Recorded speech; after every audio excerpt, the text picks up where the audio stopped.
तो शुरू करते हैं भाई, ठीक है। सबसे पहले मैं सर्कल की चीज़ें बता देता हूँ आपको, क्योंकि काफ़ी इंपॉर्टेंट है सर्कल, है ना। तो मान लो अगर हमारे पास देखो एक सर्कल है ये, ठीक है। तो इसकी जो हमारे पास वो होगी सर्कमफेरेंस होगी, वो क्या होगी 2πr, और इसका एरिया क्या होगा πr², ठीक है। πr² हमारे पास एरिया हो गया, और ये क्या हो गई सर्कमफेरेंस, ये हो गया एरिया, ठीक है।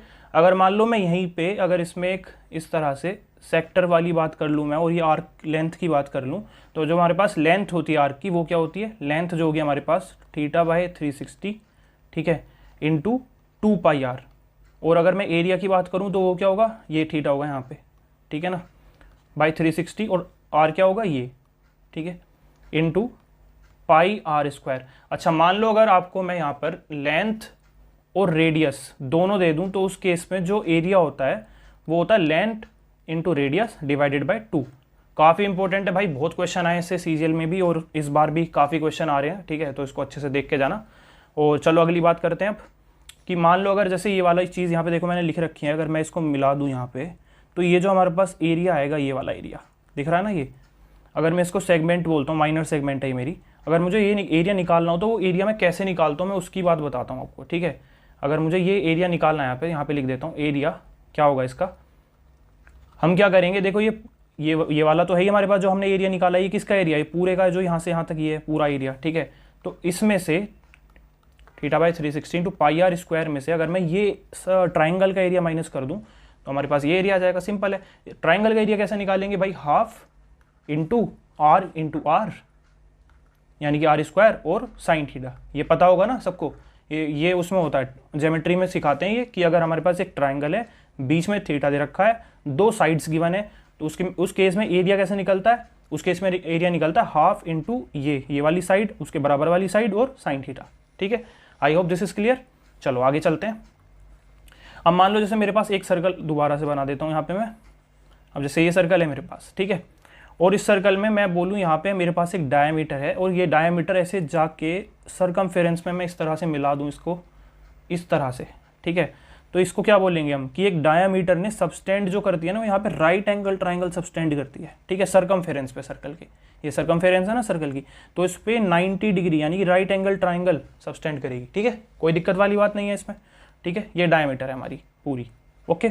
चलो अगली बात अगर मैं करूँ, यहाँ पे मान लो हमारे पास एक सर्कल और है, और यहाँ पे अगर मैं एक कोड ऐसे डाल दूँ इस तरह से CD मान लो इसको, तो मतलब सेंटर से, यहाँ से सेंटर से जो ये डिस्टेंस होगा ना, ये वाला डिस्टेंस, ठीक है, ये मतलब ये जो परपेंडिकुलर डिस्टेंस बोलते हैं हम इसको, ये परपेंडिकुलर होगा हमारे पास, ठीक है।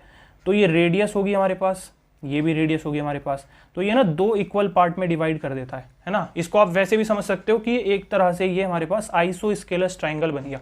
क्यों बन गया, क्योंकि देखो दो साइड इक्वल है ना, ये रेडियस और ये रेडियस, तो उस केस में ये हमारी मीडियन की तरह काम भी करती है, एंगल बाइसेक्टर भी बन जाती है, सारी लाइन का काम यही कर देती है अकेली।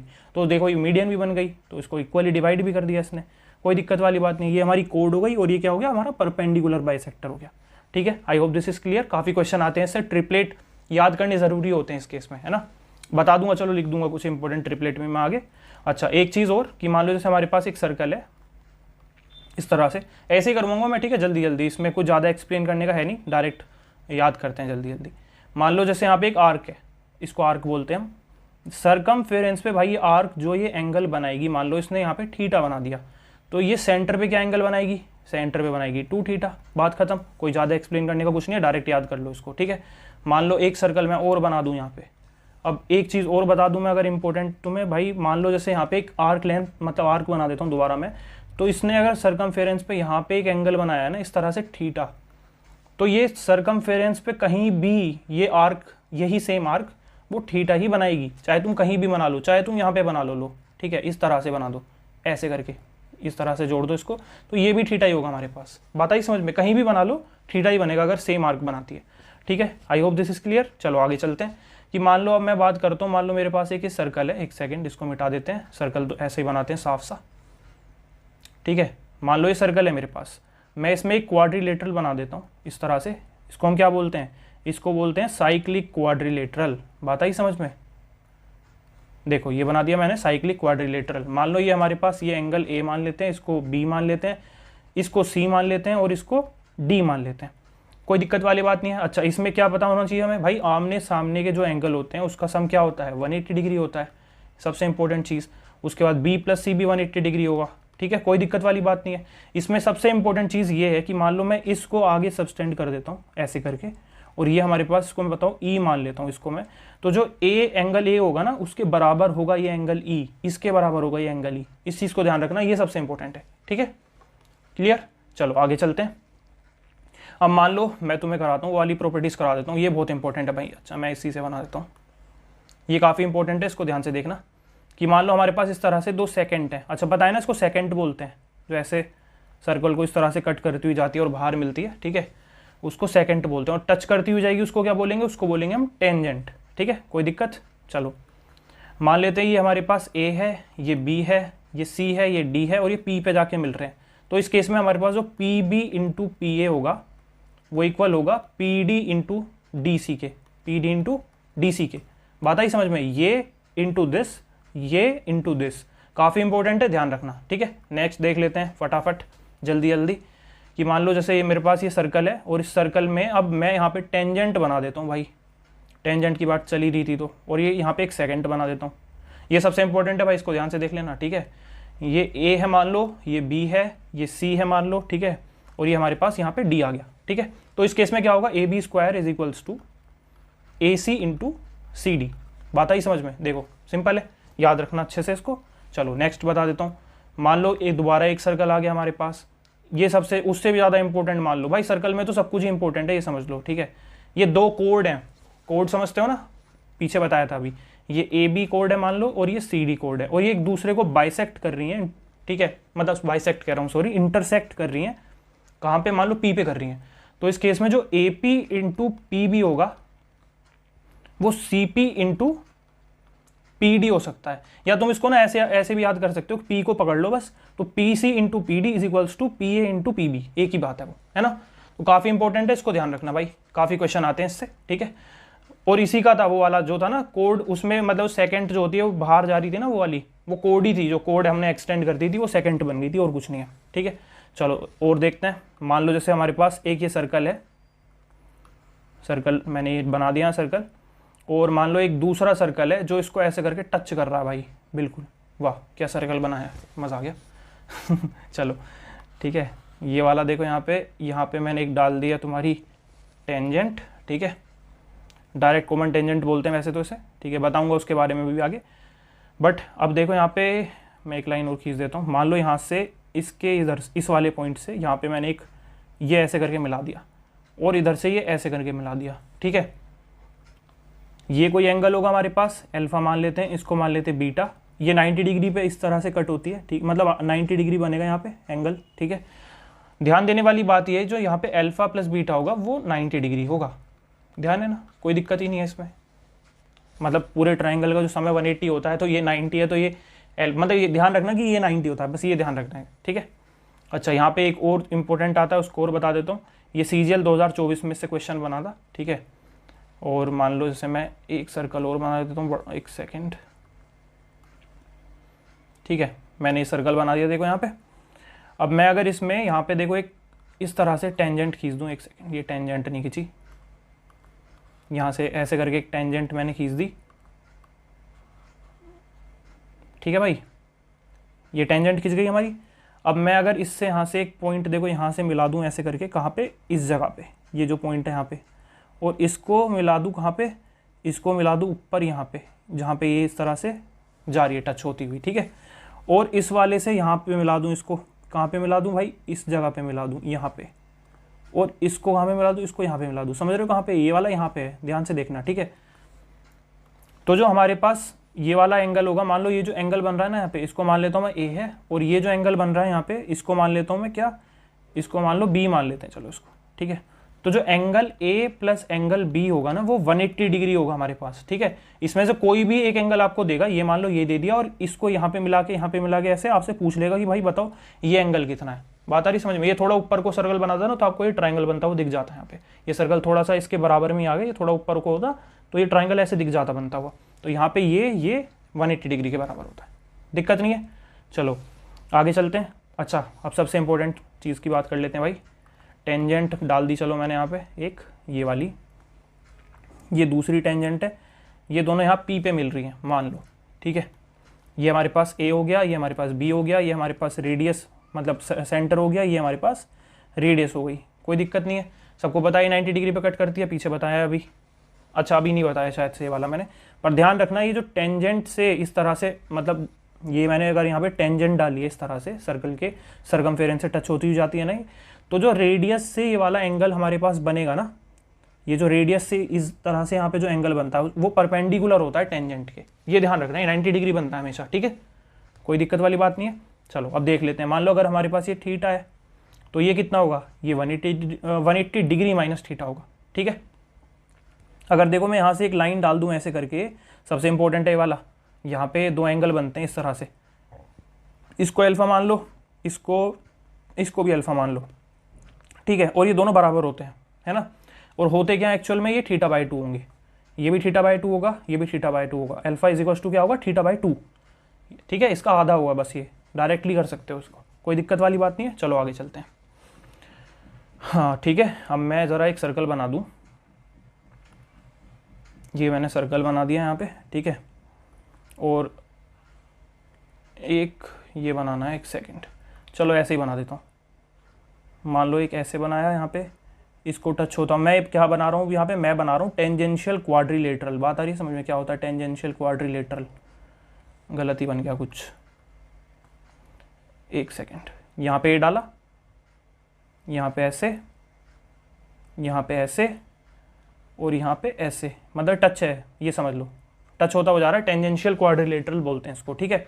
इस लेंथ को मैं बी मान लेता हूँ, इसको मान लेता हूँ मैं ए, इसको मान लेता हूँ सी, इसको मान लेता हूँ डी, तो इस केस में हमारे पास क्या होता है, A plus C is equals to B plus D, बात खत्म, ठीक है, याद रखना डायरेक्टली सीधा रिजल्ट, इंपॉर्टेंट है इसलिए करवा दिया है, ठीक है। चलो आगे चलते हैं। अब भाई तुम्हें ऑल्टरनेट वो वाली बता देता हूँ, टेंजेंट ऑल्टरनेट एंगल थ्योरम बता देता हूँ, काफ़ी इंपॉर्टेंट है वो भी, ठीक है, उससे काफ़ी क्वेश्चन बन रहे हैं, पिछले साल CHSL में काफ़ी ज़्यादा क्वेश्चन आए थे उससे, तो ये समझ लो बस, ठीक है। यहाँ पे मैं डाल देता हूँ मान लो एक लाइन सीधी, ठीक है, टेंजेंट है ये, क्या है, टेंजेंट है ये डी मान लो, ये ई मान लो यहाँ पे, और इसको मान लेते हैं सी जहाँ पे टच कर रही है, ठीक है। अब अगर मैं यहाँ से एक ट्राइंगल बनाऊँ, मान लो यहाँ पे मैं इसको ऐसे डाल देता हूँ, यहाँ पे इस तरह से मिला दिया और ऐसे मिला दिया, ठीक है, कोई दिक्कत। अब देखो यहाँ पे अल्फा है, मान लो ये हमारा एंगल अल्फा है, ये हमारा एंगल बीटा है, और ये वाला क्या होगा, हाँ तो अब यहाँ से देखने वाली बात है, मान लो ये ए है, ये बी है, ठीक है, और ये सी हो गई हमारी। तो अब इसमें ध्यान देने वाली बात क्या है कि भाई ये जो हमारे पास एंगल होता है ना, ये मतलब वाई से वर्सा होता है कि मान लो अगर आपको ये एंगल दे रखा है बीटा, तो ये इसके अपोजिट इधर ऐसे करके, बात समझ में आ रही है, इस वाले के अपोजिट, इसके इधर नहीं, इसके अपोजिट यहाँ पे बीटा ही होगा, बात आ रही है समझ में क्या बोल रहा हूँ मैं, ये अल्फा है तो यहाँ पे अल्फा होगा, मतलब अल्फा अगर यहाँ दे रखा है तो इसके अपोजिट यहाँ पे अल्फा होगा, बात आई समझ में क्या बोला मैंने, कि यहाँ पे अगर हमें ये एंगल अल्फा गिवन है तो इसके अपोजिट यहाँ पे अल्फा होगा, इसके अपोजिट यहाँ पे बीटा होगा, इसको बोलते हैं क्या बोलते हैं, इसको बोलते हैं alternate tangent alternate angle theorem बोलते हैं इसको, ठीक है। चलो आगे चलते हैं। अब भाई सबसे इंपॉर्टेंट चीज़ एक और, सर्कल में यार सब कुछ इंपॉर्टेंट है, सबको इंपॉर्टेंट बोल रहा हूँ मैं, ठीक है, बट है ही सब कुछ इंपॉर्टेंट। मान लो देखो हमारे पास दो सर्कल हैं, ठीक है। अब मैं आपको क्या करवाने वाला हूँ, मैं आपको करवाने वाला हूँ कॉमन टेंजेंट वाला कंसेप्ट, कि मान लो यहाँ पे एक ये वाला सर्कल है और ये ऐसे करके टच हो रहे हैं, भाई साहब टच करवाना है सर, गलती बन गया, एक सेकेंड, हो गया टच, ये टच हो गया हमारे पास, ज़्यादा मोटा बन गया ये, और ये मान लो एक यहाँ पे ऐसे है और ये अंदर से आ रहा है इसके ऐसे करके, ठीक है, ये बना दिया। और अभी इसके बाद चलो ये तीन देख लेते हैं पहले, कि मान लो यहाँ पे टेंजेंट, तो ये पूछता है कि ये जो सर्कल हैं दो, इनसे टोटल कॉमन टेंजेंट्स कितने बन सकते हैं, ठीक है, ये बताना है हमें। तो कैसे बताएंगे, देखो एक टेंजेंट तो मैं यहाँ पे बना सकता हूँ ऐसे करके, जो इन दोनों को टच होती जाएगी, टच है, ठीक है, अंदर से नहीं है, थोड़ा सा बस वो सर्कल छोटा बन गया इसलिए ऐसे जा रहा है, एक सेकेंड यार, ऐसे बना देता हूँ थोड़ा सा, ठीक है, ये हो गया। तो यहाँ पे देखो ये दो तो बन गई, अब कैसे बन सकती है, अब देखो ऐसे बन सकती है, ऐसे क्रॉस करके बनेगी एक, ठीक है, और एक ऐसे बनेगी, दोनों को टच होते हुए जो लाइन निकल रही है ना वो बतानी है, ठीक है। इसको रुक जाओ दोबारा बना देता हूँ, समझ गए होगे वैसे, यहाँ पे ऐसे करके, ठीक है। तो ये 4 हो गई हमारे पास टेंजेंट्स, तो 4 कॉमन टेंजेंट होती हैं। इसमें एक चीज़ और ध्यान रखना, इस केस में जो हमारे पास डी होगा ना, डी क्या होता है भाई, डी होता है इनके सेंटर के बीच का डिस्टेंस, ठीक है, वो बड़ा होता है R1 प्लस R2 के, मतलब इन दोनों की रेडियस का अगर मैं सम कर दूंगा ना वो उससे बड़ा होगा। ऑब्वियसली वो दिख ही रहा है, मान लो ये है और ये है, तो इससे तो बड़ा ही है ना ये पूरा, इस तरह से इससे तो बड़ा ही है इन दोनों के सम से, सिंपल, ठीक है। अगर डायरेक्टली ये देके पूछे कि भाई इस केस में कितनी कॉमन टेंजेंट होंगी, तो 4 होंगी। आ गई बात समझ में? चलो इसमें देख लेते हैं। देखो इस वाले में मैं यहाँ पे खींच देता हूँ एक, इसको ना साथ में भाई लिखते हुए चलना मेरे, ठीक है, तभी फ़ायदा है। और 2x पे करके देख लो चाहे तो, ठीक है, क्योंकि मैं भी रो ही वीडियो बना रहा हूँ, मैं कोई ऐसा प्री प्लान्ड करके मैंने कुछ नहीं किया हुआ इसमें, ठीक है। इसमें एक देखो यहाँ पे बनती है ऐसे करके, ये 3 कॉमन टेंजेंट्स बनती हैं इस वाले में, ठीक है, जिसमें ये टच होता है। और इस केस में अगर आप डिस्टेंस देखोगे ना तो R1 प्लस R2 होगा। क्यों होगा? क्योंकि टच है ना भाई, देखो यहाँ से R है, ये यहाँ से R है, ये R1 मान लो, इसको R2 मान लो, तो डिस्टेंस ये हो गया। तो इस केस में कितनी बनी? इस केस में 3 बनी। बात आ गई समझ में? तब अंदर से जाए तो उस केस में क्या होगा, उस केस में सिर्फ 2 बनेंगी, इस तरह से, एक ये बन गई, एक हमारे पास ये बन जाएगी ऐसे करके, ठीक है। और इस केस में जो डिस्टेंस होता है वो छोटा होता है सम से, रेडियस के, ठीक है। मतलब ऐसे बोल सकते हो कि इसको ऐसे बोल देते हैं कि मान लो जैसे डिस्टेंस है ना, वो सम से तो होगा भाई छोटा उनके, ठीक है, सम से तो होगा छोटा, ऐसे बोल दो उसको। और जो वो होता है क्या बोलते हैं उसको, डिफरेंस, जैसे ट्रायंगल में देते हैं वैसे ही देख लो इसको, उसके डिफरेंस से होगा बड़ा। बात आई समझ में? डिफरेंस से बड़ा और सम से छोटा, कोई दिक्कत वाली बात नहीं है। चलो इस केस में बनी कितनी है? 2 बनी है। नेक्स्ट अगली पे चलते हैं अब। चलो नेक्स्ट एक सेकेंड, यहाँ पे कि मान लो जैसे एक सर्कल है ऐसे करके, और ये अब इंटरनल ऐसे करके हैं, ऐसे टच हो रहे हैं मान लो, ठीक है, और एक सर्कल है कॉन्सेंट्रिक वाला इस तरह से, ठीक है। इन दोनों में और देख लेते हैं भाई कितनी टेंजेंट बनेगी। इसमें सिर्फ एक बनेगी, दोनों को टच होती हुई जो जाएगी टेंजेंट, ये वाली यहाँ से, ठीक है, सिर्फ एक टेंजेंट बनेगी। कितनी? एक बनेगी। और इस केस में जो डी होता है वो R1 माइनस R2 होता है। बात आई समझ में? इसमें से यहाँ से मान लो इस तरह से कि इसकी तो रेडियस ये है, इसमें से बड़े वाले की घटा देंगे तो इक्वल्स टू डिस्टेंस आ जाएगा हमारे पास, ठीक है। एक ही कॉमन टेंजेंट होगी। इस वाले में भाई कुछ नहीं होती, 0 होती है, 0, कोई कॉमन टेंजेंट नहीं होती। और इसमें जो डी होता है ना वो R1 माइनस R2 से छोटा होता है, मतलब रेडियस को माइनस कर दूंगा तो उससे छोटा ही होगा डिस्टेंस, ठीक है। तो करवा दिया मैंने सारा ये कॉमन टेंजेंट वाला कंसेप्ट क्लियर। चलो अब डायरेक्ट कॉमन टेंजेंट और ट्रांसवर्स कॉमन टेंजेंट देख लेते हैं, इससे सबसे ज़्यादा क्वेश्चन आते हैं सर्कल में, हर दूसरे कंसेप्ट से सबसे ज़्यादा क्वेश्चन आते हैं। चलो एक सेकेंड, देखो ये बना दिया मैंने इस तरह से। अगर यहाँ पे मैं एक देखो ये डालता हूँ, ये मैंने डाली, ये है हमारी डायरेक्ट कॉमन टेंजेंट। बात आई समझ में? और ये हमारे पास क्या होगा, इस तरह से लिख देता हूँ मैं। देखो ये इसका सेंटर है, ये इसका सेंटर है, ठीक है। तो ये डिस्टेंस होगा, ये होगा डी। ये जो होती है हमारी, इसकी लेंथ निकलवाता है वो हमसे। बात आई समझ में? देखो ये होगा हमारे पास R1 मान लो इसको, ये होगा हमारे पास R2 रेडियस, ठीक है। तो इसकी लेंथ कैसे निकलती है? वो निकलती है डी स्क्वायर, एल से डिनोट कर लो इसको, चाहे L is equals to D square, ठीक है, माइनस R माइनस R, मतलब R2 मान लो इसको R1 का होल स्क्वायर, ये अंडर रूट में, ये होता है इसका डायरेक्ट फॉर्मूला, ठीक है। अगर मैं ट्रांसवर्स कॉमन टेंजेंट की बात करूं तो उस केस में भाई ट्रांसवर्स कॉमन टेंजेंट कैसे निकलती है मैं दिखा देता हूं एक बार। देखो ये दिख रहा है, दिखाता हूँ एक सेकेंड। यहाँ से अगर मैं ऐसे डाल दूँ इस तरह से, मतलब इनमें बन नहीं पाएगी, चलो मैं दूसरा ही बनाता हूँ। ये तो हो गया ना क्लियर, चलो इसको मिटा देते हैं। ऐसे बना दिया, ये होती है हमारी क्या बोलते हैं इसको, ट्रांसवर्स कॉमन टेंजेंट, यहाँ से लेके यहाँ तक, ठीक है। जो इसको ऐसे करके ट्रांसवर्स तरह से, मतलब इस तरह से वो करती है टच। ये हमारे पास क्या होगा, इसके सेंटर से यहाँ तक का डिस्टेंस, इसको डी बोलेंगे, ठीक है, ये बता ही चुका हूँ। और ये क्या होगा, ये R1 होगा, ये क्या होगा इधर वाला, ये R2 होगा, ठीक है। अच्छा एक चीज़ और है, देखो इसमें ना ये वाला जो ट्राइंगल होता है ना, इस वाले के सिमिलर होता है, ये बात भी ध्यान रखना, इससे भी क्वेश्चन बन जाते हैं, ठीक है। तो इस केस में जो हमारे पास लेंथ होगी इसकी क्या होगी, वो हमारे पास वो होगी D square minus R1 plus R2 इसका होल स्क्वायर, ठीक है। ये होती है हमारे पास length. I hope this is clear. अच्छा इसमें एक केस और बनता है, उसको डायरेक्टली याद रखना कि मान लो अगर हमारे पास 2 सर्कल हैं और वो ऐसे करके मतलब टच हैं, ये टच हैं, ठीक है, ये टच हो रहे हैं बाहर से।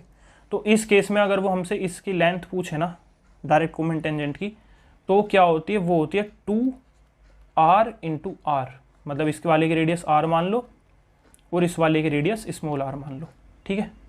तो ये जो लेंथ होती है हमारे पास वो कितनी होती है, 2√r into R. This is clear.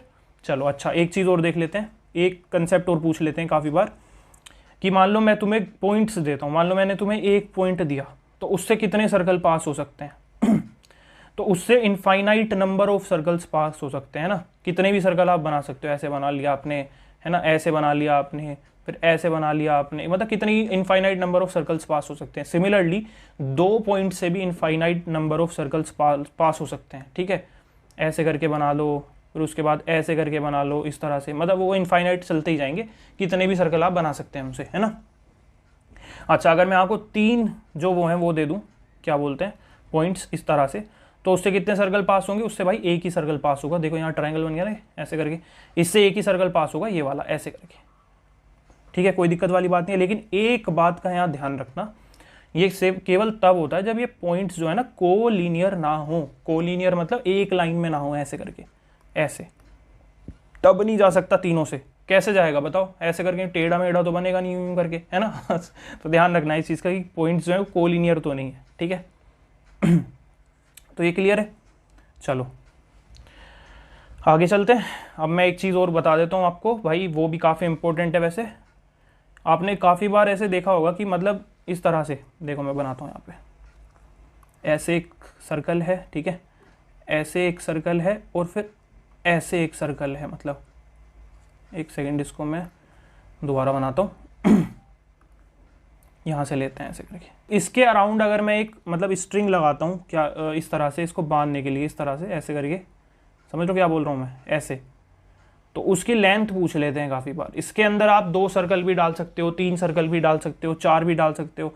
तो उसका ना डायरेक्टली एक फॉर्मूला होता है, उसको क्या कहते हैं, उसको बोलते हैं इस तरह से कि मान लो जैसे इसका निकालना है, इसमें 3 सर्कल है मान लो, है ना, तो क्या होगा 2πr + 3d। ये d क्या है, डायमीटर है, इसको आप 6r भी लिख सकते हो वैसे तो, ठीक है, कोई दिक्कत नहीं है उसमें भी। मान लो अंदर 2 सर्कल हो तो उस केस में क्या होगा 2πr + 2d। 2d को 4r भी लिख सकते हो, कोई दिक्कत नहीं है। रेडियस मतलब डायमीटर = 2r होगा ना हमारे पास, बात खत्म है इसलिए, ठीक है।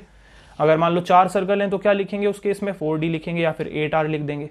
बात आ गई समझ में। तो ऐसे करना होता है, ये काफ़ी बार क्वेश्चन आ जाता है इससे, तो इसको भी ध्यान रखेंगे, ठीक है। अच्छा ये हो गया। चलो अब मैं सर्कल में सब कुछ हो गया, याद कर लूँ मैं, हाँ मेरे हिसाब से सब कुछ हो गया। 1-2 चीज़ और बच रही है, उसको और बता देता हूँ। मान लो जैसे यहाँ पे एक सर्कल है हमारे पास, ठीक है, और इसमें मान लो यहाँ पे एक मैं ऐसे लाइन खींच दूँ, कोड, एक कोड मैं यहाँ पे खींच दूँ इस तरह से, ठीक है, और इस तरह से मैं इसको ऐसे करके कट कर दूँ, तो ये जो एंगल बनता है ना ये थीटा, तो ये भी थीटा बनेगा। क्यों बनेगा थीटा, इसमें ये जो कोड है ए बी, ये भाई सी डी के बराबर है, ए बी सी डी के बराबर होती है, ठीक है। तो इसमें जो एंगल सेंटर पे बनेंगे वो इक्वल होंगे, ये कहना चाह रहा हूँ मैं, ठीक है। कोड जब बराबर होती है तो एंगल जो बनेंगे सेंटर पर वो इक्वल बनेंगे। बात आई समझ में। अच्छा हाँ, मैंने एक चीज़ आपको बताई थी, याद हो अगर, एक सर्कल मैंने ऐसे बनाया था जिसमें मैंने 2 टेंजेंट बनाई थी ना इस तरह से। उसमें एक चीज़ और याद रखना, बता देता हूँ, बेसिक है वैसे तो, कि मान लो जैसे सेंटर है यहाँ पे इस तरह से, और ये जो लाइन आती है ना ऐसे करके, ये भाई इसको θ/2 और θ/2, मतलब अगर पूरा थीटा है, मतलब मैं कहना चाह रहा हूँ ये दोनों सेम होते हैं, ये भी थीटा मान लो, इसको भी थीटा मान लो, 2 थीटा पूरा है अगर, तो ये थीटा दोनों सेम होंगे। बात आई समझ में, क्या बोला मैंने, है ना। अच्छा एक चीज़ और ध्यान रखना, इसमें जो ये वाली लेंथ होती है ना ए बी और सी बी, ये दोनों बराबर होती हैं भाई, ये चीज़ और ध्यान रखना, ठीक है। ये इस तरह से ऐसे करके कॉन्ग्रेंट हो जाते हैं और कुछ नहीं इसमें, ये कॉमन हो गया, ये साइड इक्वल है, इस तरह से रेडियस है मतलब यहाँ पे, ठीक है, तो ये अपने आप इक्वल हो जाएगा, कोई दिक्कत नहीं है। चलो आगे चलते हैं। अब मैं थोड़ा सा ट्राइंगल के बारे में बता देता हूँ आपको, कि मान लो जैसे हमारे पास एक ट्राइंगल है भाई, ये हमारे पास ट्राइंगल मान लो, ये बी मान लो इसकी लेंथ ए मान लो, इसकी लेंथ सी मान लो। तो अब इस केस में क्या होता है ना, हमारे पास जो b - c मान लो, मैंने ये पकड़ लिया मैंने, जो b - c होगा, इसका मोड ले लो, वो a से छोटा होगा और b + c a से बड़ा होगा। ये सुना होगा ना, क्या बोलते हैं इसको, इसको बोलते हैं कि जो 2 साइडों का मतलब डिफरेंस है वो तीसरी साइड से छोटा होता है, और 2 साइड का जो एडिशन है वो तीसरी साइड से बड़ा होता है। ठीक है, ये कंडीशन होती है किस चीज़ की, ट्राइंगल बनने की कंडीशन। बात आ गई समझ में। चलो मान लो एक यहाँ पे मैंने ट्राइंगल बनाया, इस ट्राइंगल के तीनों एंगल का सम 180 डिग्री होता है, ये सबको पता है। ठीक है, और यहाँ पे मान लो ये अल्फ़ा है, ये बीटा है, तो ये जो बाहर एंगल बनेगा इसको क्या बोलते हैं, इसको बोलते हैं अल्फ़ा प्लस बीटा। ये भी सबने क्लासेस में, छोटी क्लासेस में पढ़ा होगा, है ना, एक्सटीरियर एंगल प्रॉपर्टी। ठीक है, कोई दिक्कत नहीं है, सबको पता ही है ना। चलो आगे चलते हैं। अच्छा, एक काफ़ी इंपॉर्टेंट चीज़ मेरे दिमाग में आई है, उसे बताता हूँ मैं। देखो मान लो मैं यहाँ पे एक ट्रायंगल बना दूँ, ठीक है, इस तरह से।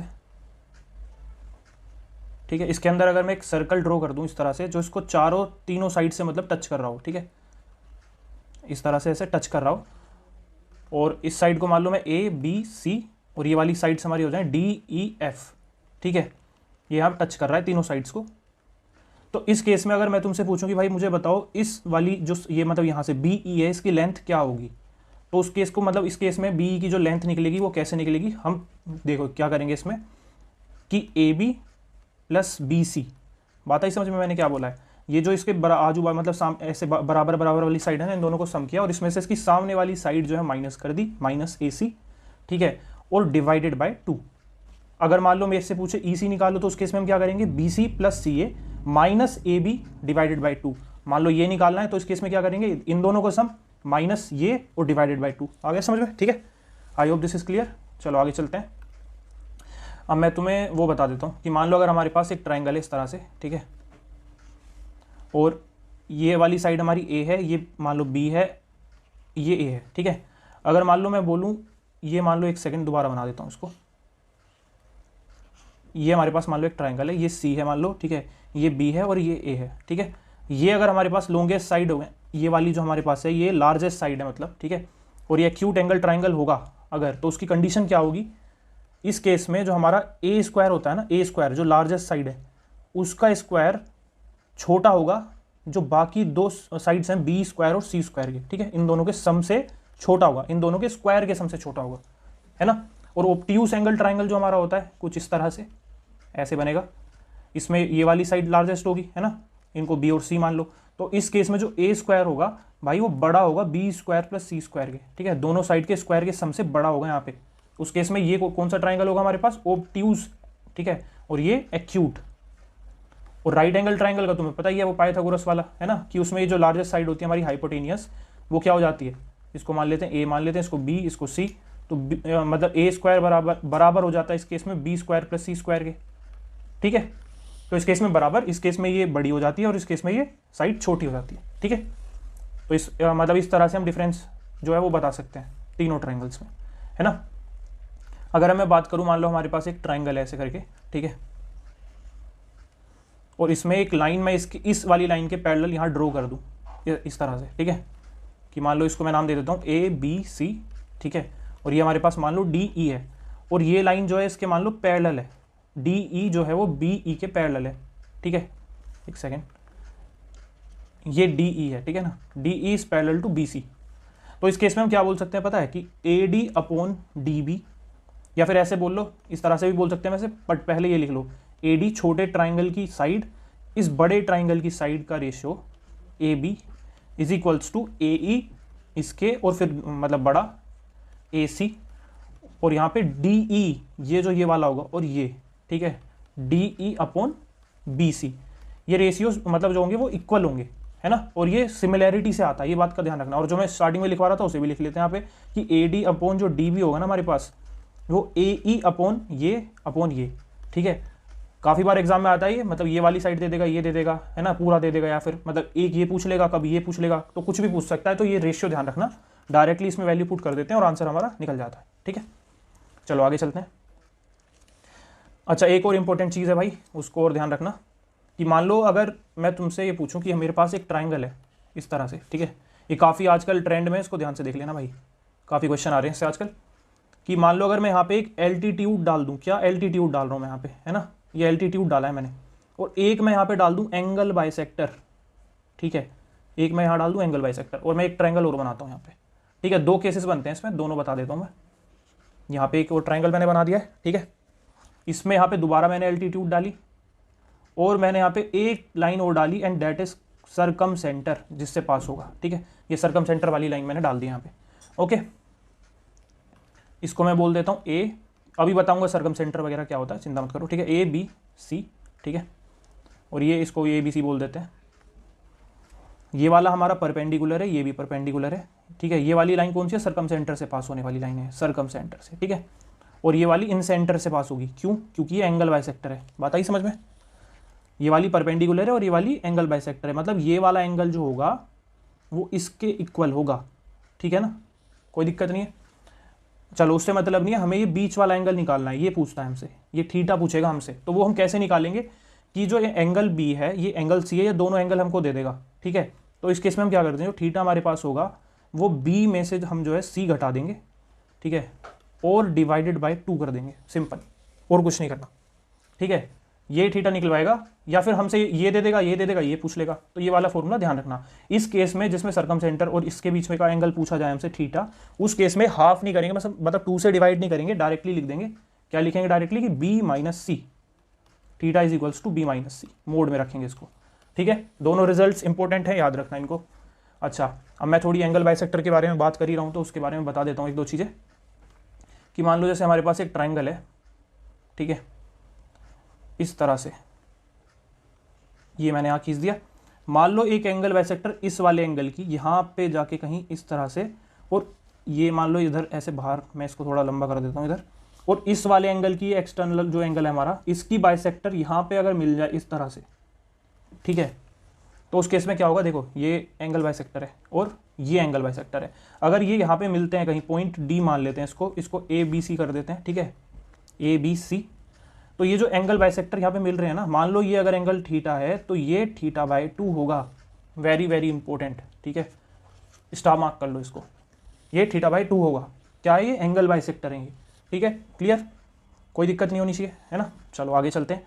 अच्छा, एंगल बाइसेक्टर की ना कभी कभी लेंथ निकलवाने के लिए भी वो दे देते हैं, तो एंगल बाइसेक्टर की लेंथ कैसे निकालते हैं मैं वो भी बता देता हूँ आपको। कि मान लो जैसे हमारे पास एक ट्राइंगल है इस तरह से, है ना, इसकी जो ये लाइन है क्या है, एंगल बाइसेक्टर है। इसको नाम दे देते हैं ए बी सी और इसको बोल देते हैं डी, है ना। और इसकी लेंथ को एक्स बोल देते हैं मान लो, ठीक है, लेंथ को एक्स को बोल देते हैं। और ये पूरी लेंथ यहाँ से यहाँ तक है, इसको ए बोल देता हूँ मैं, ठीक है, और इसको पूरी लेंथ को यहाँ पे बी बोल देता हूँ, ठीक है। और यहाँ ये रेशो एक्स रेशो वाई में मान लो इसको डिवाइड कर रही है ये लाइन, ये जो एंगल बाइसेक्टर वाली लाइन है, ये एंगल बाइसेक्टर है, ध्यान रखना। तो एंगल बाइसेक्टर की जो लाइन है उसको हम कैसे निकालते हैं, देखो ध्यान से, A D square is equals to A into B A B minus X Y, ध्यान रखना इसको। अच्छा, एक चीज ध्यान रखना, ये इंटरनल एंगल बाइसेक्टर के लिए है। अगर एक्सटर्नल एंगल बाइसेक्टर हमसे पूछ ले तो उस केस में क्या होता है, जो ए डी स्क्वायर होता है ना, बस इसको पलट दो, वो X Y minus A B हो जाएगा, और कुछ नहीं बदलेगा, सिंपल, ठीक है। वो ये एक्सटर्नल एंगल बाइसेक्टर के लिए, एक्सटर्नल एंगल बाइसेक्टर के लिए, और ये इंटरनल एंगल बाइसेक्टर के लिए हमारा फॉर्मूला। दोनों याद रखोगे, है ना, कोई दिक्कत नहीं है। चलो आगे चलते हैं। मान लो जैसे ये हमारे पास हो गया ट्राइंगल हो गया, ठीक है। इस ट्राइंगल में ये मान लो यहाँ पे मैंने 2 डाली एंगल बाइसेक्टर, ठीक है। तो यहाँ जो एंगल बनेगा ना, ये मान लो थीटा है ना अगर, तो ये 90 प्लस थीटा बाय 2 बनेगा। ये एंगल बाइसेक्टर है हमारी, इस बात का ध्यान रखना। अगर मैं भाई एक्सटर्नल एंगल बाइसेक्टर की बात करूँ, बना के दिखाऊंगा उसको, अगर मैं इस तरह से बनेगी कुछ, ठीक है। एक्सटर्नल एंगल बाइसेक्टर मान लो इसको मैंने आगे थोड़ा सा एक्सपेंड कर दिया, जो यहाँ पे बनेगी इस तरह से, ठीक है। ये वाला जो ये वाला एंगल बनेगा, मान लो ये थीटा है हमारा, तो ये 90 माइनस थीटा बाई 2 बनेगा, ठीक है। ये angle bisector external angle bisector है। दोनों ध्यान रहेंगे, 90 प्लस थीटा बाई 2 और 90 माइनस थीटा बाई 2, ठीक है, कोई दिक्कत नहीं है। चलो अब बात कर लेते हैं मीडियंस की। मान लो ये हमारे पास एक ट्राइंगल है, ठीक है। यहाँ पे मैंने एक लाइन ड्रॉ करी जो इसको 2 इक्वल पार्ट्स में डिवाइड कर देती है।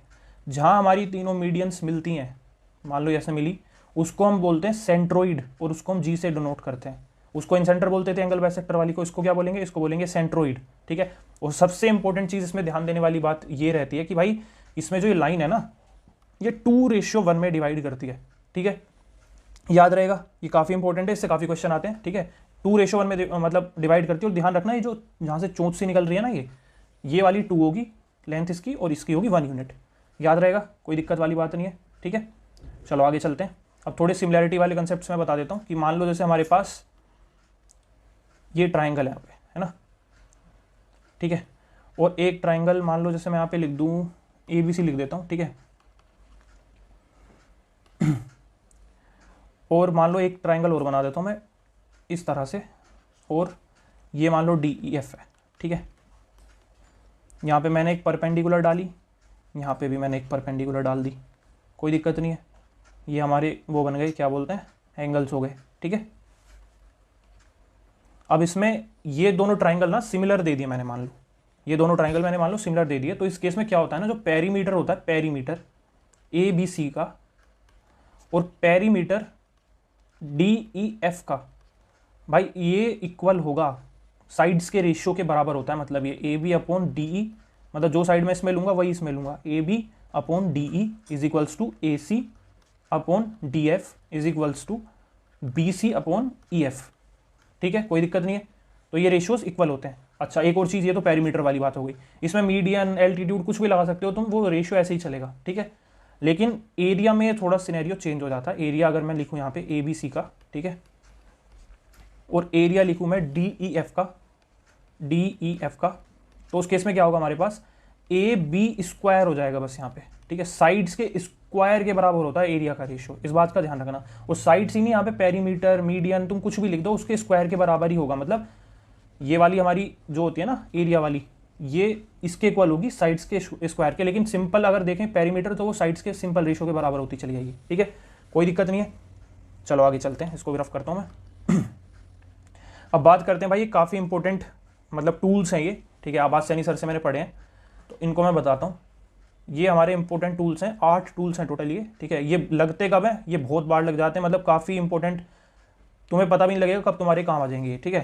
तो इसमें क्या होता है कि मान लो ये मेरे पास एक राइट एंगल ट्राइंगल है ABC, ठीक है। इसमें अगर मैं यहाँ पे हाइपोटेनियस पे एक परपेंडिकुलर डाल दूँ, ठीक है, D मान लो, सपोज दिस इज D, तो इस केस में क्या होता है ना, हमारे पास कुछ रिजल्ट्स बन के आते वो सिमिलैरिटी से ही है, बट उनको डायरेक्टली याद रखोगे तो एग्जाम में टाइम सेव होगा, है ना।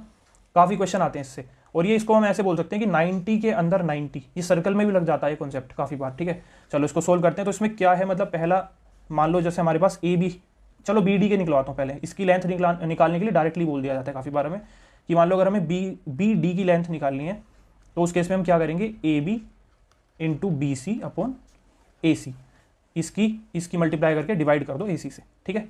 अगर मान लो BD ही निकालना है दोबारा, तो BD का स्क्वायर करके हम बोल सकते हैं, BD का स्क्वायर जो होता है ना, वो AD इंटू DC के बराबर होता है, AD इंटू DC के बराबर होता है, याद रहेगा, ये सेकंड है ये हमारा, ठीक है। थर्ड की अगर मैं बात करूं, तो उस केस में 1/BD square is equals to 1/AB square plus 1 upon BC square होता है, ठीक है। ये तीन होते हैं BD निकालने के लिए हमारे पास, है ना। जब हमें AD और DC दिया हो तब ये वाला लगा देंगे BD निकालने के लिए, जब हमें ये वाली लेंथ और ये वाली लेंथ दी हुई तब ये लगा देंगे, है ना। और अगर हमें बस AB और BC गिवन है और ये गिवन नहीं है तब ये वाला लगा देंगे। तीनों केसेस में हम BD की वैल्यू निकाल सकते हैं, ठीक है। अच्छा, अगर मान लो अगर मैं आपसे बोलूँ कि मुझे निकालनी भाई AB की लेंथ निकाल लिया मान लो, ठीक है, तो उस केस में क्या होता है, AB square is equals to AD into क्या बोलेंगे, AD इंटू AC। कैसे याद रख सकते हो उसको, देखो AB स्क्वायर, इधर देखो AD इंटू AC, ऐसे करके, ठीक है। सिमिलरली अगर मुझे BC निकालना है, BC का स्क्वायर में कर दूंगा इज इक्वल्स टू, ऐसे देखो अब CD इंटू CA, ठीक है। तो ये दो रिजल्ट्स और हो गए, चौथा और पांचवा, है ना। अब अगर मैं छठे की बात करूं, तो उसमें हम क्या करते हैं कि मान लो जैसे इधर लिख देता हूं, मुझे BC निकालना है मान लो, ठीक है, BC निकालना है मान लो, ये वाली लेंथ निकालनी है, तो मैं इसको ऐसे भी लिख सकता हूँ कि AB इंटू BD, ये वाली लेंथ इंटू BD, मतलब ये निकालना है तो इसकी मल्टीप्लाई इससे कर दो, ऐसे ये मतलब फिगर से तुम काफ़ी अच्छे से समझ सकते हो। मुझे ये निकालना है तो इसकी मल्टीप्लाई इससे कर दूंगा मैं, ठीक है, BD से, और डिवाइड कर दूंगा मैं इसको किससे, AD से।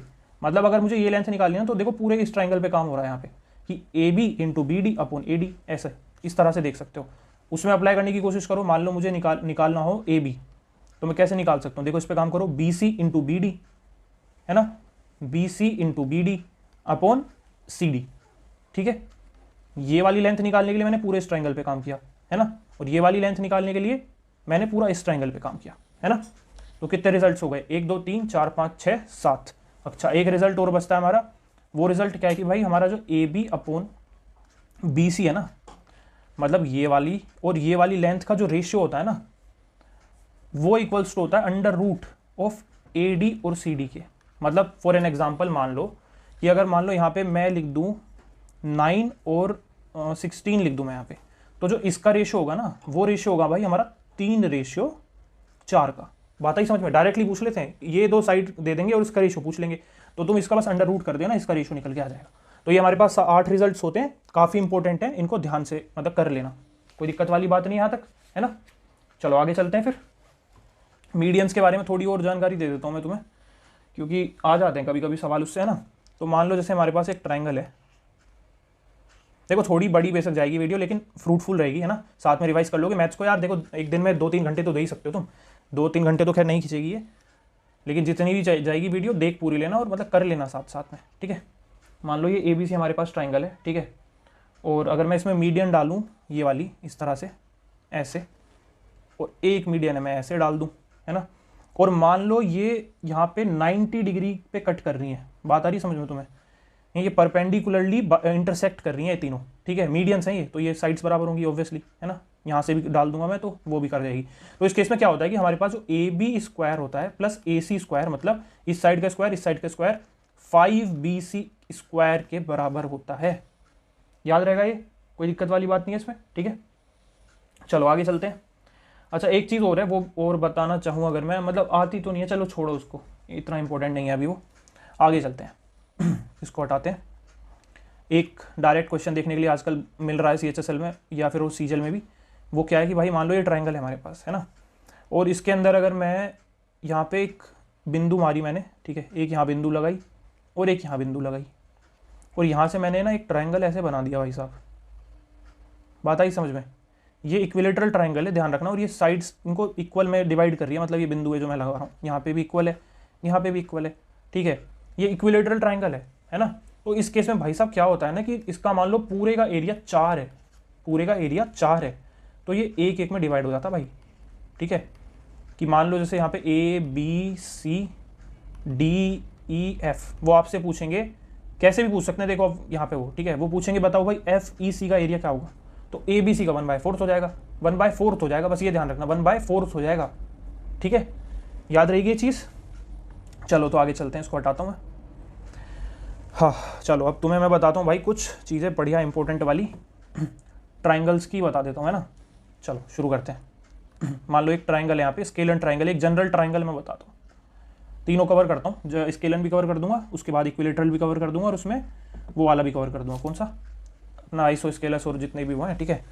चलो शुरू करते हैं। मान लो स्केलन ट्राइंगल है हमारे पास, इसको मैं यहाँ लिखूँ अगर AB एंड C, ठीक है। तो इस केस में भाई हमारे पास क्या होता है, देखो इस लेंथ को हम लिख देते हैं यहाँ पे C, मान लो इस A के सामने वाली लेंथ A होगी, B के सामने वाली लेंथ B होगी, और C के सामने वाली लेंथ C होगी, और ये मान लो थीटा है हमारे पास, है ना। आपको सबसे पहले सिंपल बेसिक मैंने क्या लिखा है यहाँ पे, ये मैंने लिखा है स्केलन ट्राइंगल है, ये क्या है स्केलन, क्या बोलते हैं स्केलन की स्पेलिंग क्या होती है, LENE होती है ना, LENE, हाँ ठीक है, स्केलन ट्राइंगल है, ठीक है।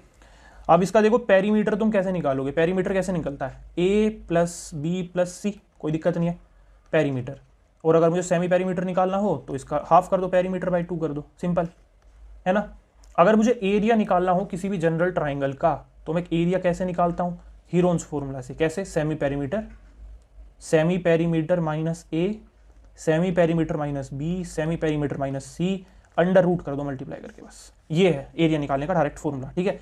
मान लो अगर आपको भाई दो साइड्स गिवन है, ये वाली और थीटा गिवन है, ये मैंने बताया था, याद हो तो अभी थोड़ी देर पहले, है ना, उसमें एरिया जो निकाल लेते भी हम ट्राइंगल का एक सेगमेंट वाला में, है ना, तो बताया था मैंने, उसी का है ये कि half into CB into sine theta, ये एरिया निकालने का दूसरा तरीका हो गया। अगर मान लो ये वाला थीटा गिवन है तो इसकी मल्टीप्लाई इससे और साइन थीटा, कोई दिक्कत नहीं होनी चाहिए, है ना।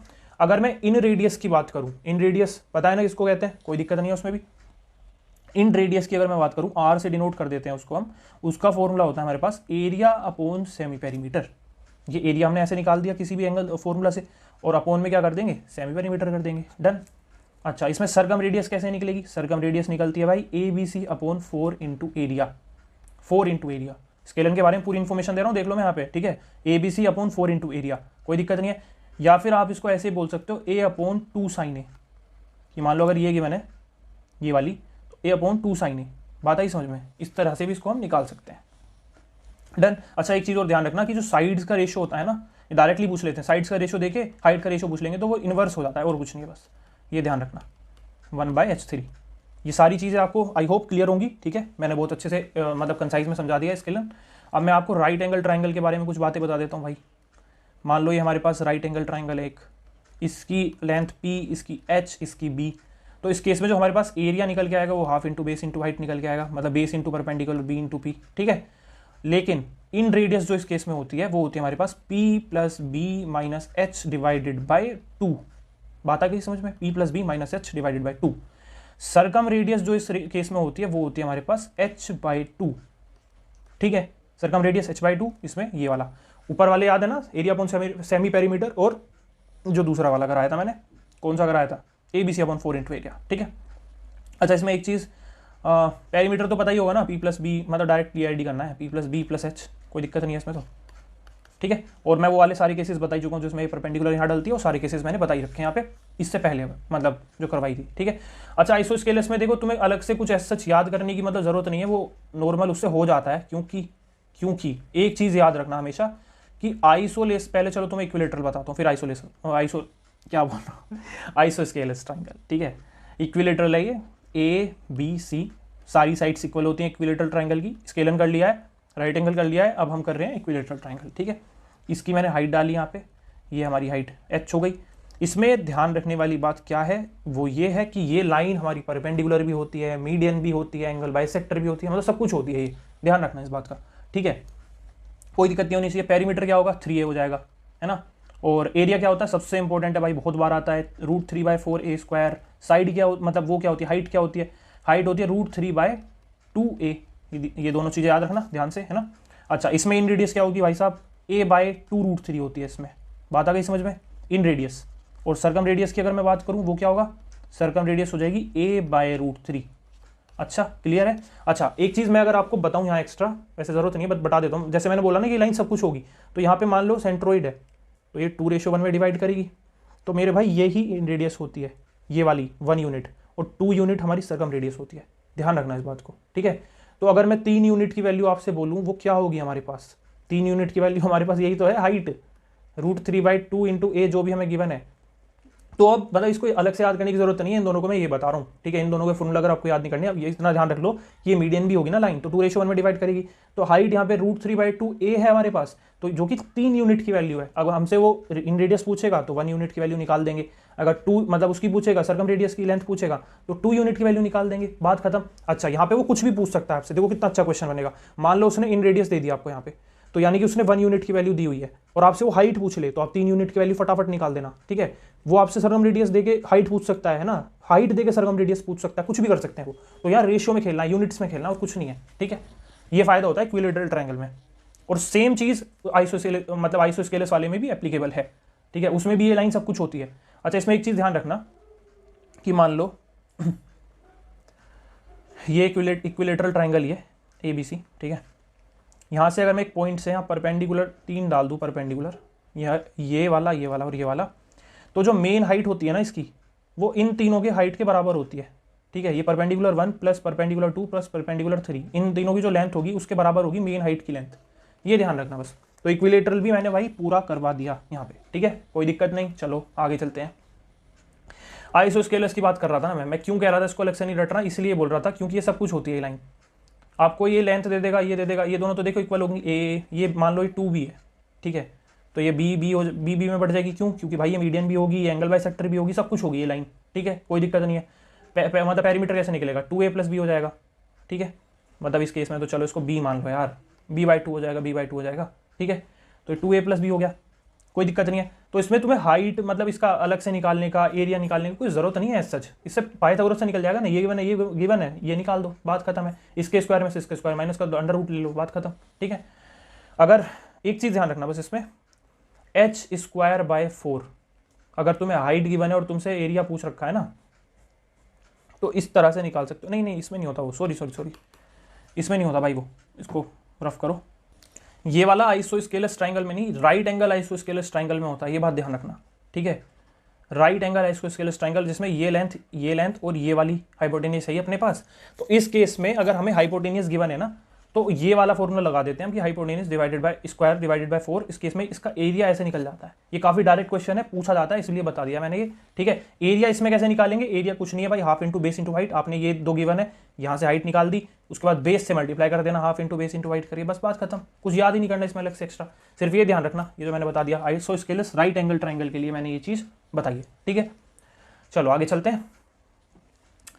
तो भाई अच्छा हाँ, काफ़ी मतलब वो चल ही रही है, तो ट्रिपेजियम के बारे में भी थोड़ी सी बात कर लेते हैं। क्यों, ट्रिपेजियम भी काफ़ी एक बढ़िया अपना टॉपिक है।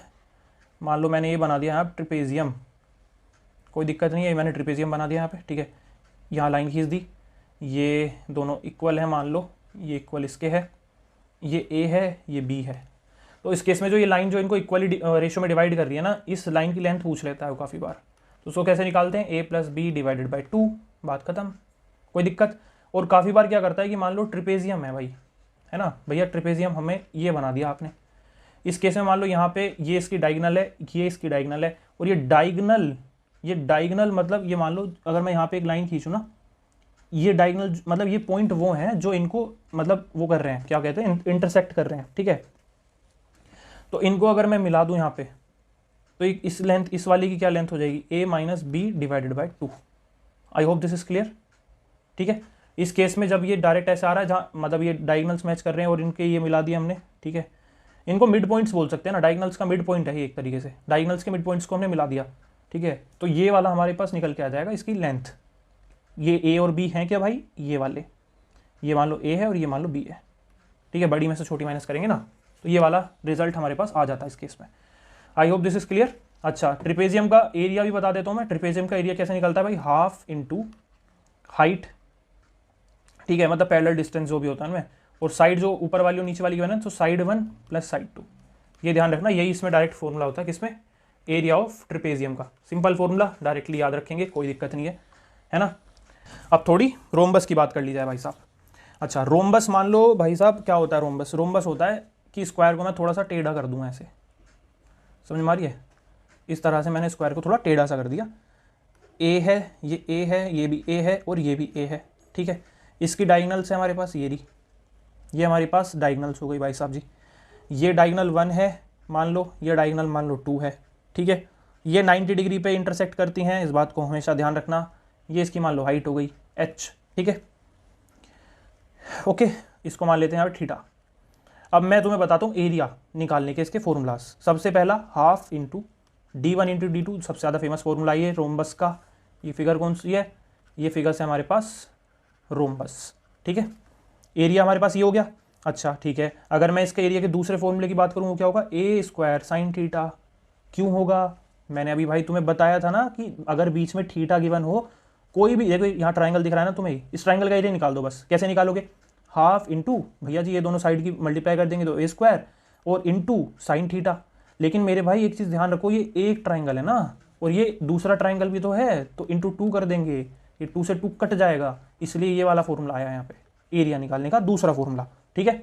अगर मैं तीसरे फॉर्मूले की बात करूँ एरिया, तो वो कैसे निकलेगा, ए इंटू एच, ये इंटू ये। क्यों भाई, तुम्हें पता है ना एरिया एक फॉर्मूला वो भी होता है, मतलब half into base into height, half into base into height. लेकिन मेरे भाई 2 ट्राइंगल हैं तो 2, इससे ये कट गया, इसलिए ए इंटू एच। तो ये 3 फॉर्मूलाज होते हैं, इनको ध्यान रखना। पेरीमीटर क्या हो गया, 4a हो गया, वो तो सिंपल स्क्वायर वाला ही है। लेकिन एक सबसे इंपॉर्टेंट चीज़ इसमें, सबसे इंपॉर्टेंट चीज़, d1 का स्क्वायर प्लस d2 का square is equals to 4a square होता है।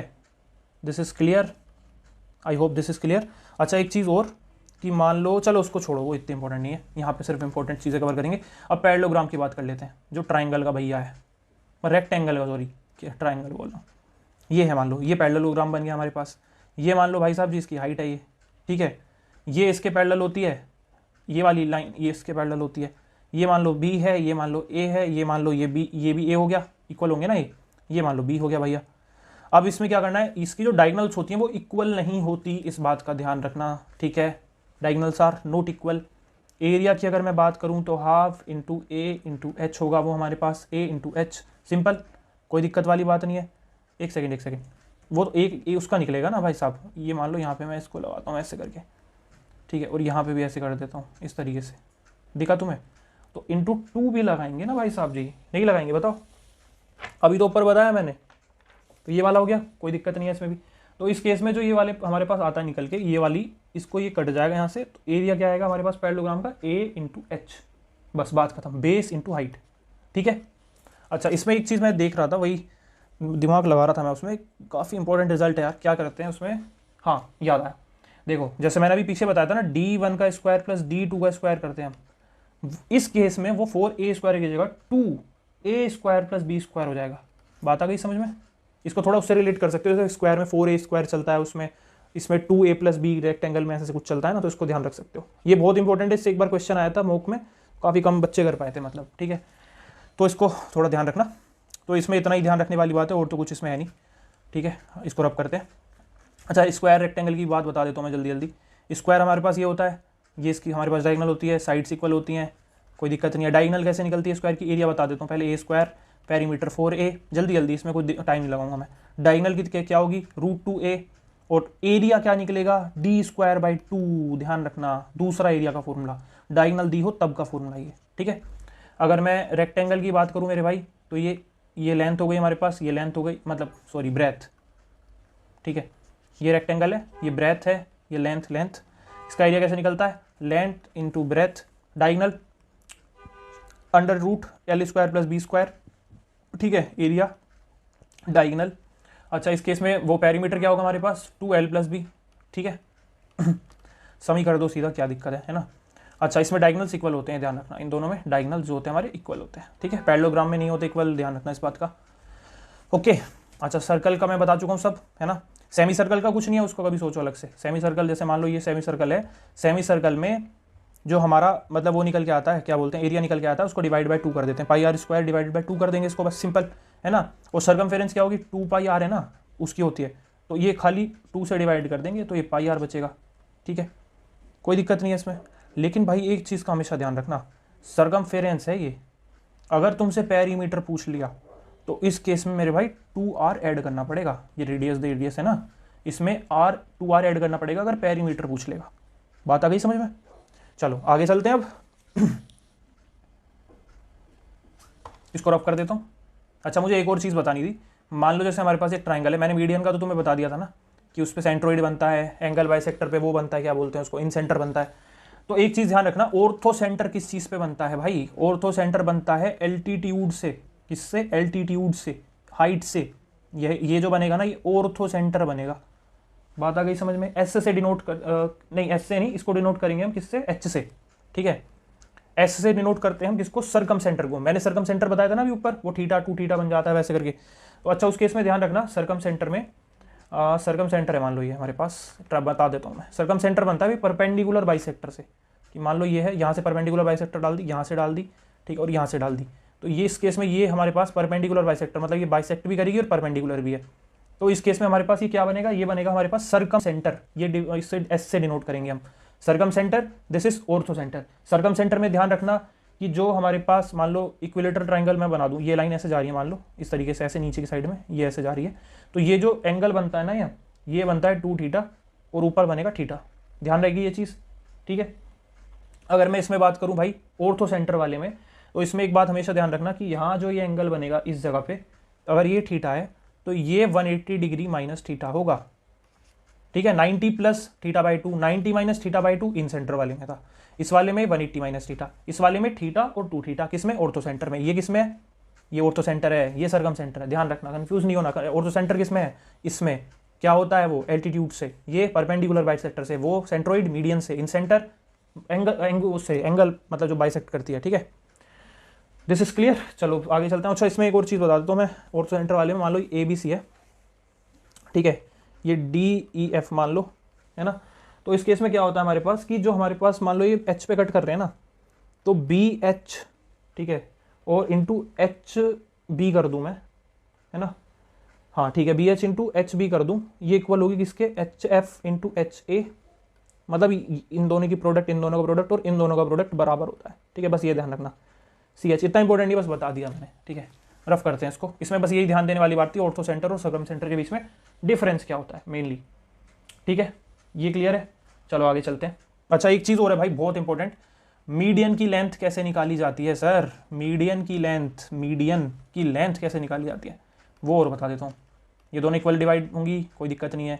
ये ए है, ये मान लो एम है ना, और आपसे पूछे इसकी लेंथ बताओ भाई, डी पे कट कर रहा है ये, तो इस केस में हमारे पास जो इसकी लेंथ निकल के आती है ना, वो कुछ ऐसे निकल के आती है कि भाई ए डी का स्क्वायर, मतलब ए सॉरी ए बी का स्क्वायर प्लस ए सी का स्क्वायर होगा is equals to 2 A D का स्क्वायर प्लस बी डी का स्क्वायर। ठीक है, या तो इसकी जगह डी सी लिख लो, एक ही बात है क्योंकि दोनों इक्वल है, कोई दिक्कत नहीं है, दोनों इक्वल है तो एक जैसी आएगी, तो कोई दिक्कत ही नहीं है। ठीक है, यही होगा। तो इसका फॉर्मूला ये हो गया हमारे पास, निकल के आया मीडियन निकालने के लिए, लेंथ निकालने के लिए मीडियन की। क्लियर, चलो आगे चलते हैं। अच्छा एक चीज़ और काफ़ी आजकल फेमस चल रही है वो और बता देता हूँ मैं, मतलब आपसे इस तरह से पूछते हैं कि मान लो आपके पास 3 साइड्स हैं, ठीक है, ट्राइंगल की, एक मान लो 3 है, ठीक है, एक मान लो आपके पास 4 है ना, और एक चलो ठीक है मतलब कुछ भी मान लो, ए बी सी मान लो, जनरली फॉर्म लिख देता हूँ, मान लो ए बी सी 3 साइड्स हैं और कोई सी भी साइड सबसे छोटी हो जो भी, ये मान लो बी सबसे स्मॉलेस्ट है, तो सबसे स्मॉलेस्ट साइड को 2 से मल्टीप्लाई करो, -1 कर दो, छुट्टी। इतने नंबर ऑफ पॉसिबल ट्राइंगल्स होंगे। बात ही समझ में क्या बोला मैंने? ठीक है, तो ये पूछते हैं काफ़ी बार वो, तो इसको ध्यान रखना थोड़ा। आगे चलते हैं अब भाई आपको मैं थोड़ा मेंसुरेशन के जल्दी जल्दी फॉर्मूला रिवाइज करवा देता हूँ, है ना, फटाफट से। मान लो हमारे पास क्यूब है, तो क्यूब के फॉर्मूला जल्दी से देख लेते हैं। मान लो वॉल्यूम हमसे पूछे तो वो क्या होगा, ए क्यूब होगा। टोटल सरफेस एरिया क्या होगा, 6 ए स्क्वायर होगा, और मतलब कर्व्ड सरफेस एरिया क्या होगा, 4 ए स्क्वायर होगा। जल्दी जल्दी करेंगे, ठीक है। ये volume, total surface area, curved surface area, ठीक है। अगर मैं क्यूबॉइड की बात करूं तो क्यूबॉइड वाले केस में हमारे पास जो वॉल्यूम होता है वो होता है L into B into H, ठीक है। Total surface area 2 L into B plus B into H plus H into L, साथ में लिखते हुए चल रहे हो ना। उसके बाद ये हो गया हमारे पास टोटल सरफेस एरिया, और कर्व्ड सरफेस एरिया क्या होगा, 2L plus B into H. ये एरिया ऑफ 4 वॉल्स पे होता है, ठीक है, इसको ध्यान रखेंगे। चलो सिलेंडर की बात करते हैं। अच्छा इसमें एक चीज़ ध्यान रखना, इसका डायगोनल कैसे निकलता है, क्यूब का डायगोनल निकलता है √3a, ठीक है, और ये अंडर रूट, ये कैसे निकलेगा, L square plus B square plus H square. I hope this is clear. तो आगे चलते हैं, ठीक है।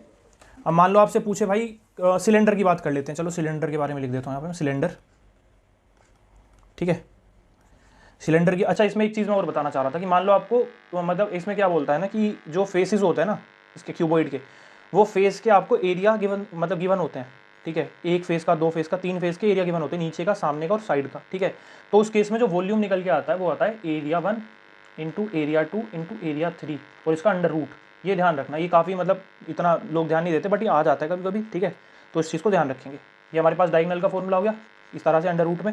ये हमारे पास वॉल्यूम हो गया, टोटल सरफेस एरिया होगा, कर्व्ड सरफेस एरिया होगा, और यही एरिया ऑफ 4 वॉल्स होता है, ध्यान रखेंगे इस चीज़ को, ठीक है। सिलेंडर की बात कर लेते हैं। सिलेंडर में भाई जो कर्व्ड सरफेस एरिया हमारे पास होगा वो होगा, वॉल्यूम होगा, सॉरी पहले वॉल्यूम देख लेते हैं, pi r square h. Curved surface area कितना होगा, ये होगा 2 पाई आर एच, ठीक है।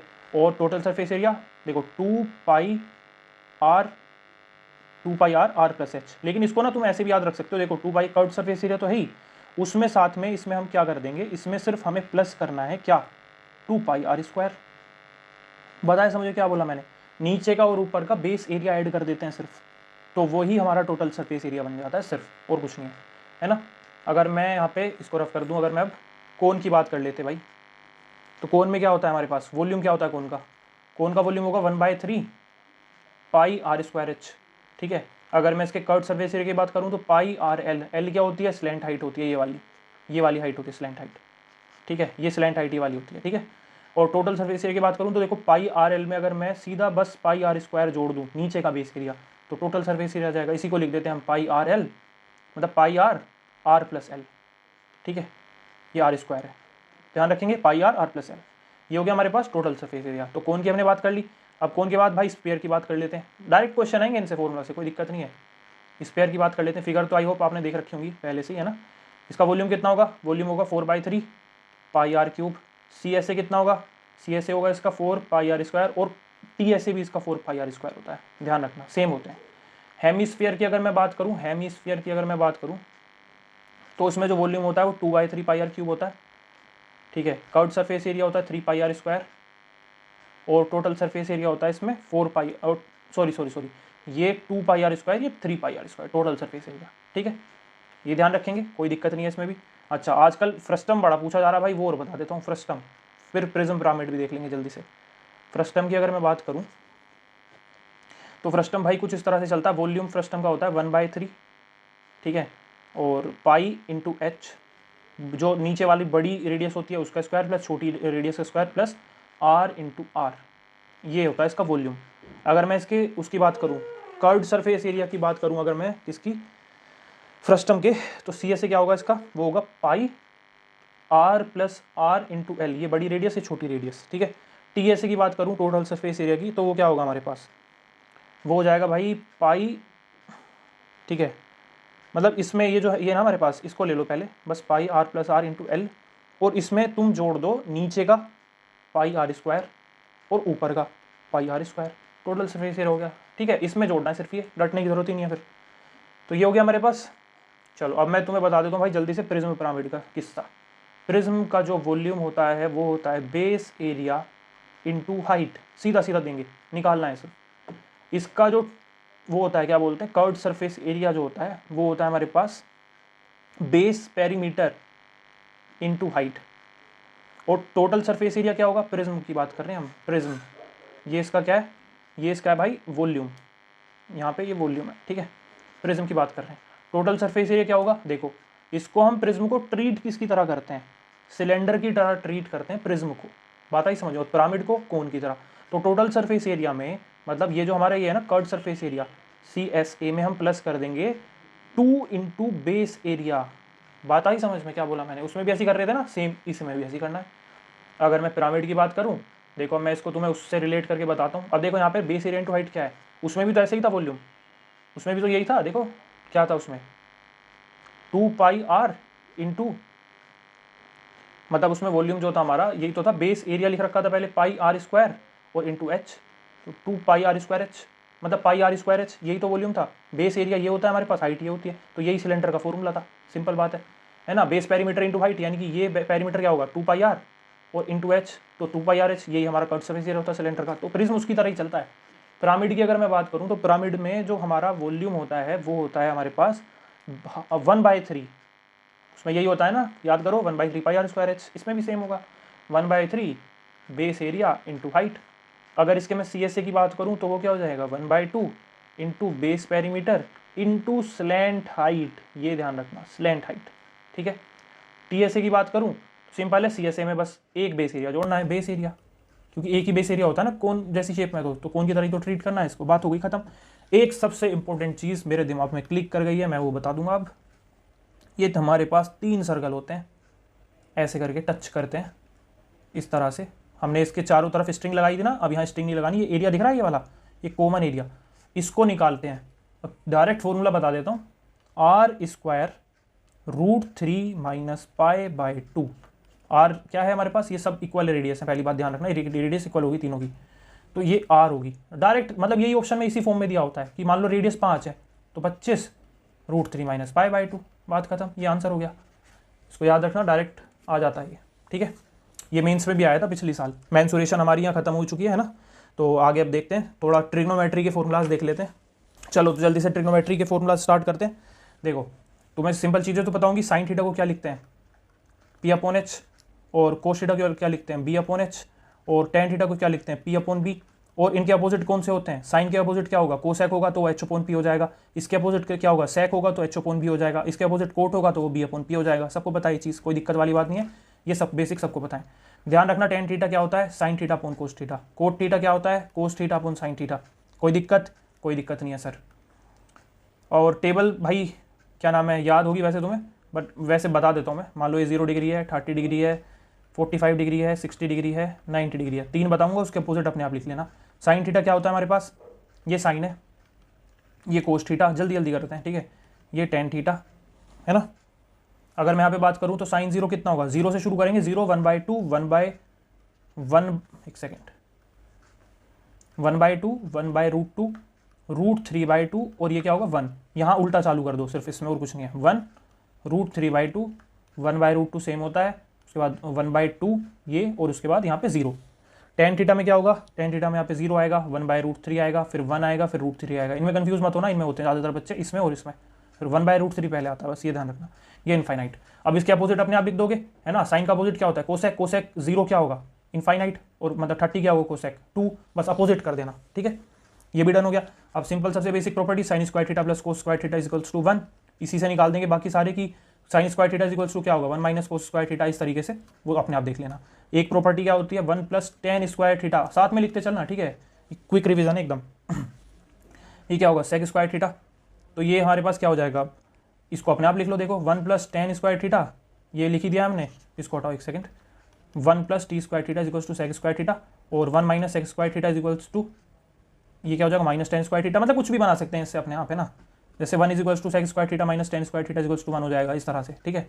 और एक क्या होता है हमारे पास 1 plus cot square theta is equals to cosec square theta, ठीक है। अब इससे भी बना लेना 3 फॉर्मूला। सबसे इंपॉर्टेंट चीज़ अब आती है जो सामने, जिससे काफ़ी क्वेश्चन इस बार पूछे जा रहे हैं, उसको ध्यान से देख लो। Sec theta plus tan theta, ये हमारे पास इक्वल होता है 1/सेक थीटा माइनस टेन थीटा। ये ध्यान रखना कि sec theta minus tan theta है, tan theta minus sec theta नहीं है, ठीक है।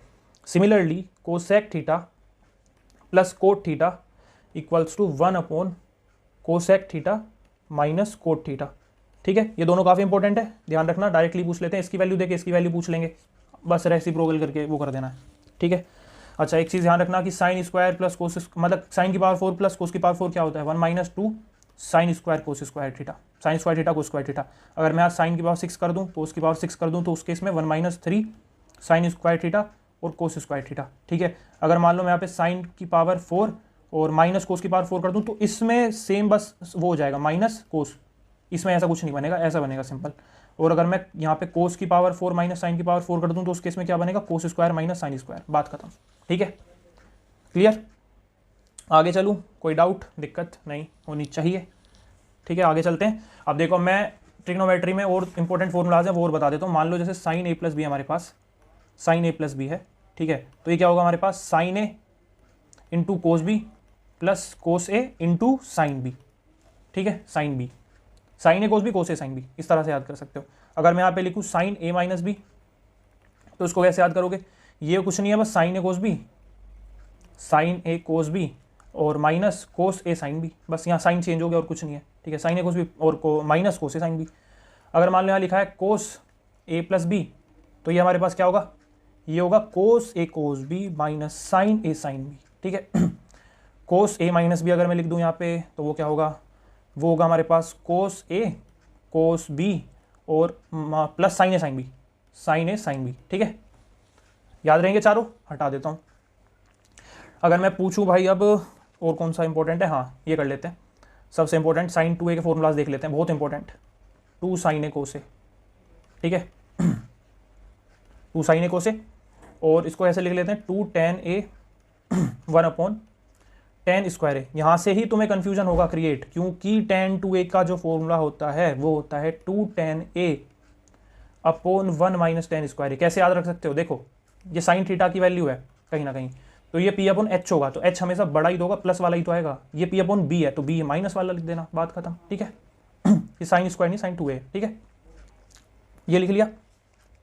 अगर मैं यहाँ पे कोस 2a की बात करूँ अब, तो वो क्या होगा cos square minus sine square, एक होता है इसका 2 कोस स्क्वायर माइनस 1, एक होता है 1 माइनस 2 साइन स्क्वायर थीटा, मतलब जो भी है, और एक होता है सबसे important 1 minus tan square theta और 1 प्लस टेन स्क्वायर, ये इसके होते हैं 1 2 3 4, याद रखेंगे, ठीक है, डन। हटाता हूँ इसको। अच्छा साइन 3a देख लेते हैं, साइन 3a देख लेते हैं, 3 साइन ए माइनस 4 साइन क्यूब ए, सिंपल। कोस 3a कैसे निकलेगा, देखो ध्यान रखना इसमें मैं बताता हूँ, 4 कोस क्यूब ए माइनस 3 कोस ए। कैसे याद रख सकते हो उसको, कि साइन छोटा है कोस बड़ा है, ये 3 4 ये 4 3, ऐसे याद कर लेना, ठीक है।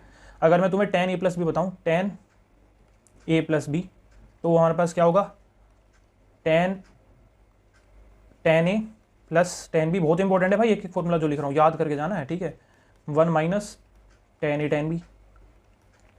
अगर मैं tan a माइनस बी लिख दूँ यहाँ पे, तो उस केस में क्या होगा tan a minus tan b और 1 minus 1 plus tan a tan b, ठीक है, कोई दिक्कत, ये भी क्लियर होगा। चलो आगे चलते हैं। अब तुम्हें मैं कराता हूँ tan 3a का फॉर्मूला। ये क्या होगा हमारे पास, 3 tan a minus tan cube a और 1 upon 1 minus 3 tan square a। ठीक है, ज़्यादा टाइम लगेगा, 1-2 घंटे में अपना कंप्लीट करके अच्छे से रिवाइज कर लेना सब कुछ। ठीक है, कुछ नहीं छूटेगा। कोट a प्लस बी देख लेते हैं, वो क्या होगा, वो होगा हमारे पास cot a into cot b और -1 और अपॉन में cot a into cot a plus cot b। ठीक है, क्लियर, ये प्लस है। अगर मैं यहाँ पे माइनस लिख दूँ a minus B, cot a minus B, तो उस केस में क्या होगा, उस केस में अच्छा इसमें एक चीज़ ध्यान रखना भाई, cot a into cot b plus 1 तो हो जाएगा, लेकिन नीचे जो होगा ना cot b minus cot a होगा, a माइनस बी मत कर देना गलती से भी। ठीक है, अच्छा एक और इंपॉर्टेंट फॉर्मूला उसको देख लो, tan स्क्वायर जो थीटा हमारे पास होता है ना, वो 1 माइनस कोस 2 थीटा ही डायरेक्टली पूछ लेते हैं। ठीक है, 1 प्लस कोस 2 थीटा होता है, इसको याद कर लो सीधा सीधा ये। ठीक है, आई होप दिस इज क्लियर।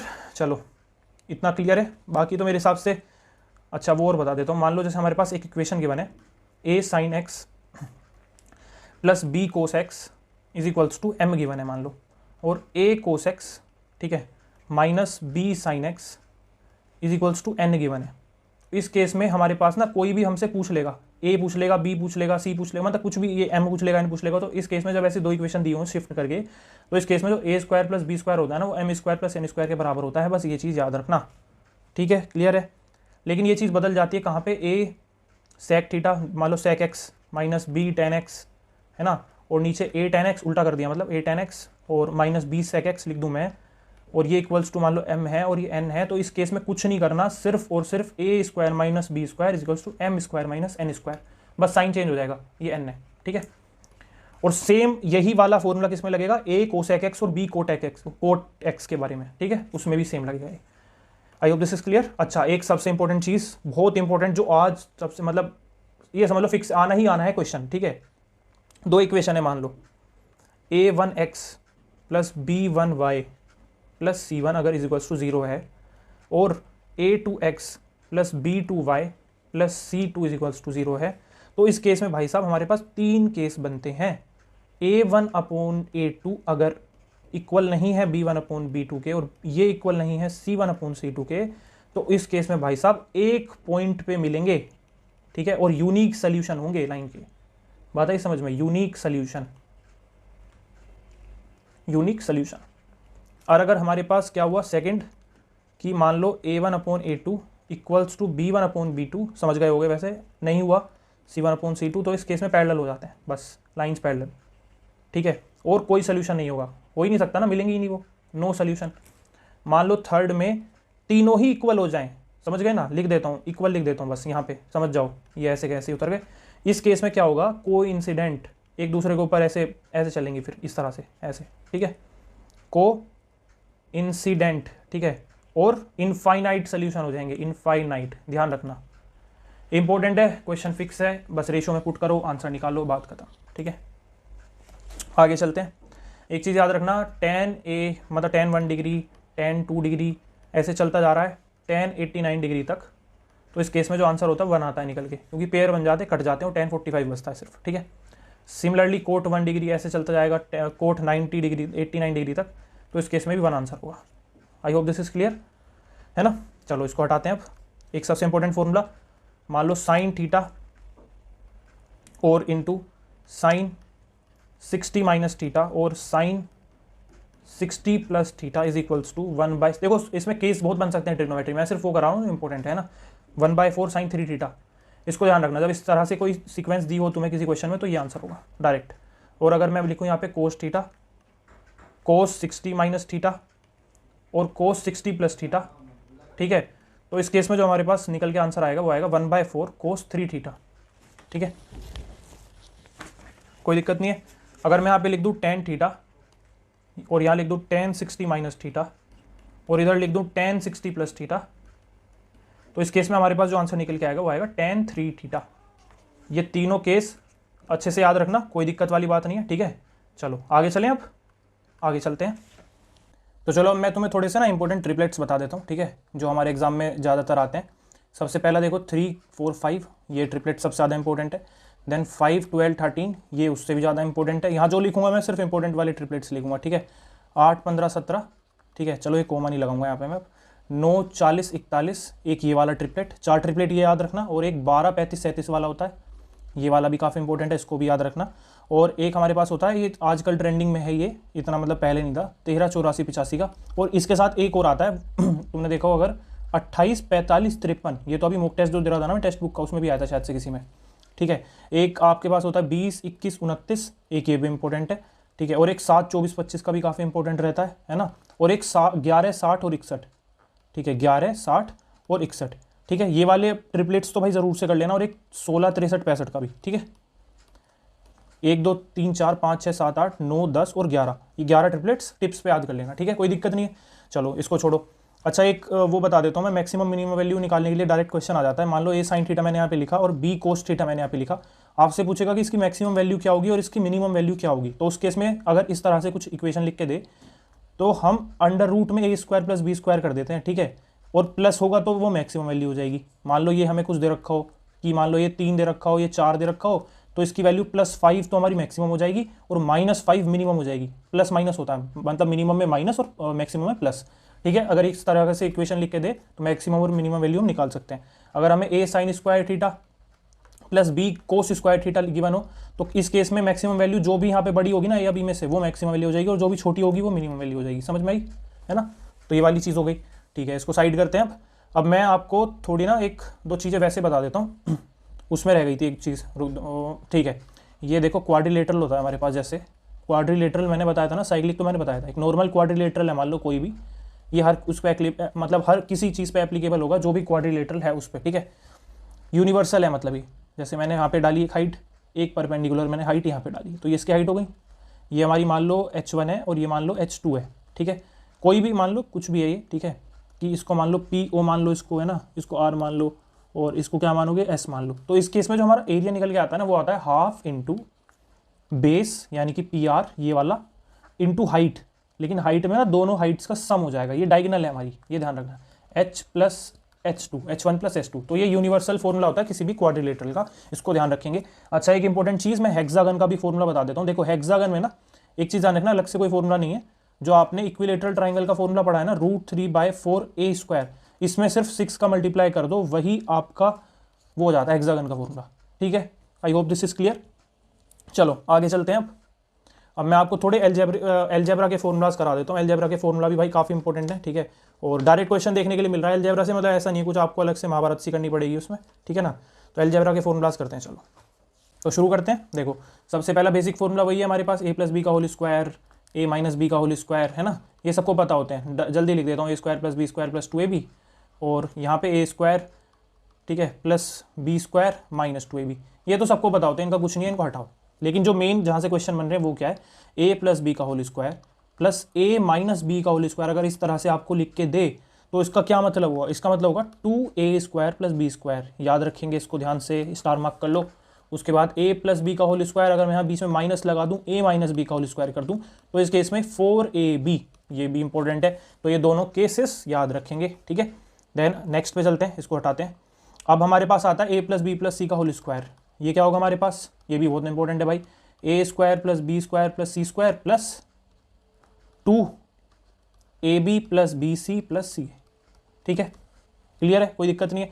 अगर मैं मान लो क्यूब वाले बताऊं आपको, एक a + b का होल क्यूब होता है, एक a - b का होल क्यूब होता है, तो ये क्या होंगे हमारे पास, ये भी काफ़ी इंपॉर्टेंट है। क्यूब वाले सबसे ज़्यादा इंपॉर्टेंट रहते हैं, a³ + b³ + 3ab और a + b, इसको खोल के भी लिख सकते हो यहाँ पे, 3a² b + 3b² हो जाएगा, वो और कुछ नहीं है। a³ - b³, ठीक है, -3ab, और यहाँ क्या होगा, a - b, ठीक है। और उसके बाद a³, ये भाई देखो इसमें ना डायरेक्ट क्वेश्चन आते हैं, a³ - b³ इन दोनों से, कि इसमें जो अंदर एक मतलब बताता हूँ, मतलब फॉर्मूला लिख के बताता हूँ, रुको। मान लो यहाँ पे मैंने a + b लिखा, a² + b² - ab लिखा ना मैंने, अगर यहाँ पे, तो तुम्हें पता है वो ये दे देगा ऊपर, मतलब डिनोमिनेटर में और उसमें न्यूमरेटर में एक ये इक्वेशन लिख के देते हैं, उसमें ये वैल्यू तो कट जाएगी और उसमें a + b करना होता है बस हमें, सीधा सीधा सा, ठीक है ना। तो ये ध्यान रखेंगे, है ना, और ये लिखा होगा ऊपर, तो इसको ऐसे लिख के ये काट देंगे और बस ये वाला हमारा आंसर हो जाएगा, और कुछ नहीं करना होता उसमें, ठीक है। इसमें क्या होगा, ये होगा हमारे पास a माइनस बी और अंदर प्लस हो जाएगा सारा, A square plus B square plus A B हो जाएगा। ठीक है, तो ये फॉर्मूलाज याद रखोगे, कोई दिक्कत नहीं है। इसको मैं रफ कर दूँ, स्क्रीनशॉट ले सकते हो, साथ में लिखते हुए चलो, मेरी बात मानो। ठीक है, सबसे इंपॉर्टेंट लिखवाता हूँ मैं तुम्हें, देखो A cube plus B cube plus C cube minus 3abc। ये तुमने भाई करे होंगे, है ना। इसके ना 4 होते हैं, एक फादर फॉर्मूला, उसके उसके फिर उसके नीचे आते हैं सन उसके। ठीक है, A plus B plus C, A square plus B square plus C square. ठीक है, minus A B minus B C minus C A, minus common लेके A B plus B C plus C A भी लिख सकते हो, इसको एक ही बात है वो। ठीक है, ये पहला फॉर्मूला होता है। अगर मैं इसका दूसरा फॉर्मूला लिखूँ तो बाहर हाफ लग जाएगा, ए प्लस बी प्लस सी, एक ही सीक्वेंस में याद करना इसको जिसमें लिख रहा हूँ मैं। ठीक है, अंदर क्या होगा, ए माइनस बी का whole square plus B minus C का whole square plus C minus A का होल स्क्वायर। ठीक है, गॉट इट। इसमें कुछ नहीं, जब वैल्यूज बड़ी होती है ना तो माइनस कर देंगे तो छोटी वैल्यूज बन जाती हैं, तो उस केस में हम ये वाला फॉर्मूला यूज कर लेते हैं। ठीक है, अगर मैं यहाँ लिखूँ ए प्लस बी प्लस सी, पहले देखो नॉर्मल, फिर हाफ लगा दिया, फिर नॉर्मल, अब यहाँ पे क्या आएगा, A plus B plus C का होल स्क्वायर माइनस 3, ठीक है, A B plus B C plus C A, ये वाला हमारा फॉर्मूला हो गया। ठीक है, जब हमें ए प्लस बी प्लस सी और ए बी बी सी सी ए दिया हो तो ये वाला फॉर्मूला लगा देते हैं, और जब ए स्क्वायर बी स्क्वायर सी स्क्वायर और ये वाली वैल्यू दी हो तो ये वाला फॉर्मूला लगा देंगे। ठीक है, अब एक और है लास्ट, ये है हाफ, इसमें देखो दोबारा हाफ आ गया। अब A plus B plus C, यहाँ पे क्या होगा 3 अंदर, मतलब A square plus B square plus C square और minus A plus B plus C का होल स्क्वायर। ठीक है, ये चारों फॉर्मूलाज भाई टिप्स पे याद हो जाने चाहिए, डायरेक्ट क्वेश्चंस आते हैं इससे। ठीक है, कोई इसमें गुंजाइश मत रखना। अच्छा, एक चीज़ और कि मान लो अगर ए प्लस बी प्लस सी हमारे पास यहाँ पे 0 हो जाता है ना, तो उस केस में जो A cube plus B cube plus C cube है वो बराबर हो जाता है 3abc के। ये चीज़ और ध्यान रख लेना। ठीक है, ये डायरेक्ट क्वेश्चन आते हैं इससे भी। अच्छा, ये हो गया, चलो नेक्स्ट चलते हैं। ए प्लस बी प्लस सी का अगर मैं होल क्यूब कर दूं, जैसे हमने होल स्क्वायर करा था, तो इस केस में क्या होगा, ए क्यूब, ये इतना इंपॉर्टेंट नहीं है, इसको स्किप कर सकते हो बेशक। ठीक है, प्लस वर्ड लिख दे रहा हूँ मैं, ए प्लस बी और बी प्लस सी प्लस ए। ठीक है, देखो भाई 50 नंबर चाहिए ना, तो ये वीडियो पूरी कर लेना, क्योंकि थोड़ी बड़ी बेशक होगी लेकिन ये मतलब रेलेवेंट है बिल्कुल। ठीक है, चलो आगे चलते हैं। ये चीज़ हो गई। एक सबसे इंपॉर्टेंट चीज़ भाई, जो आजकल सबसे ज़्यादा ट्रेंडिंग है, हर मॉक में क्वेश्चन देखने के लिए मिल रहे हैं। देखो ए स्क्वायर प्लस, एक सेकेंड, ए की पावर 4 प्लस बी की पावर 4।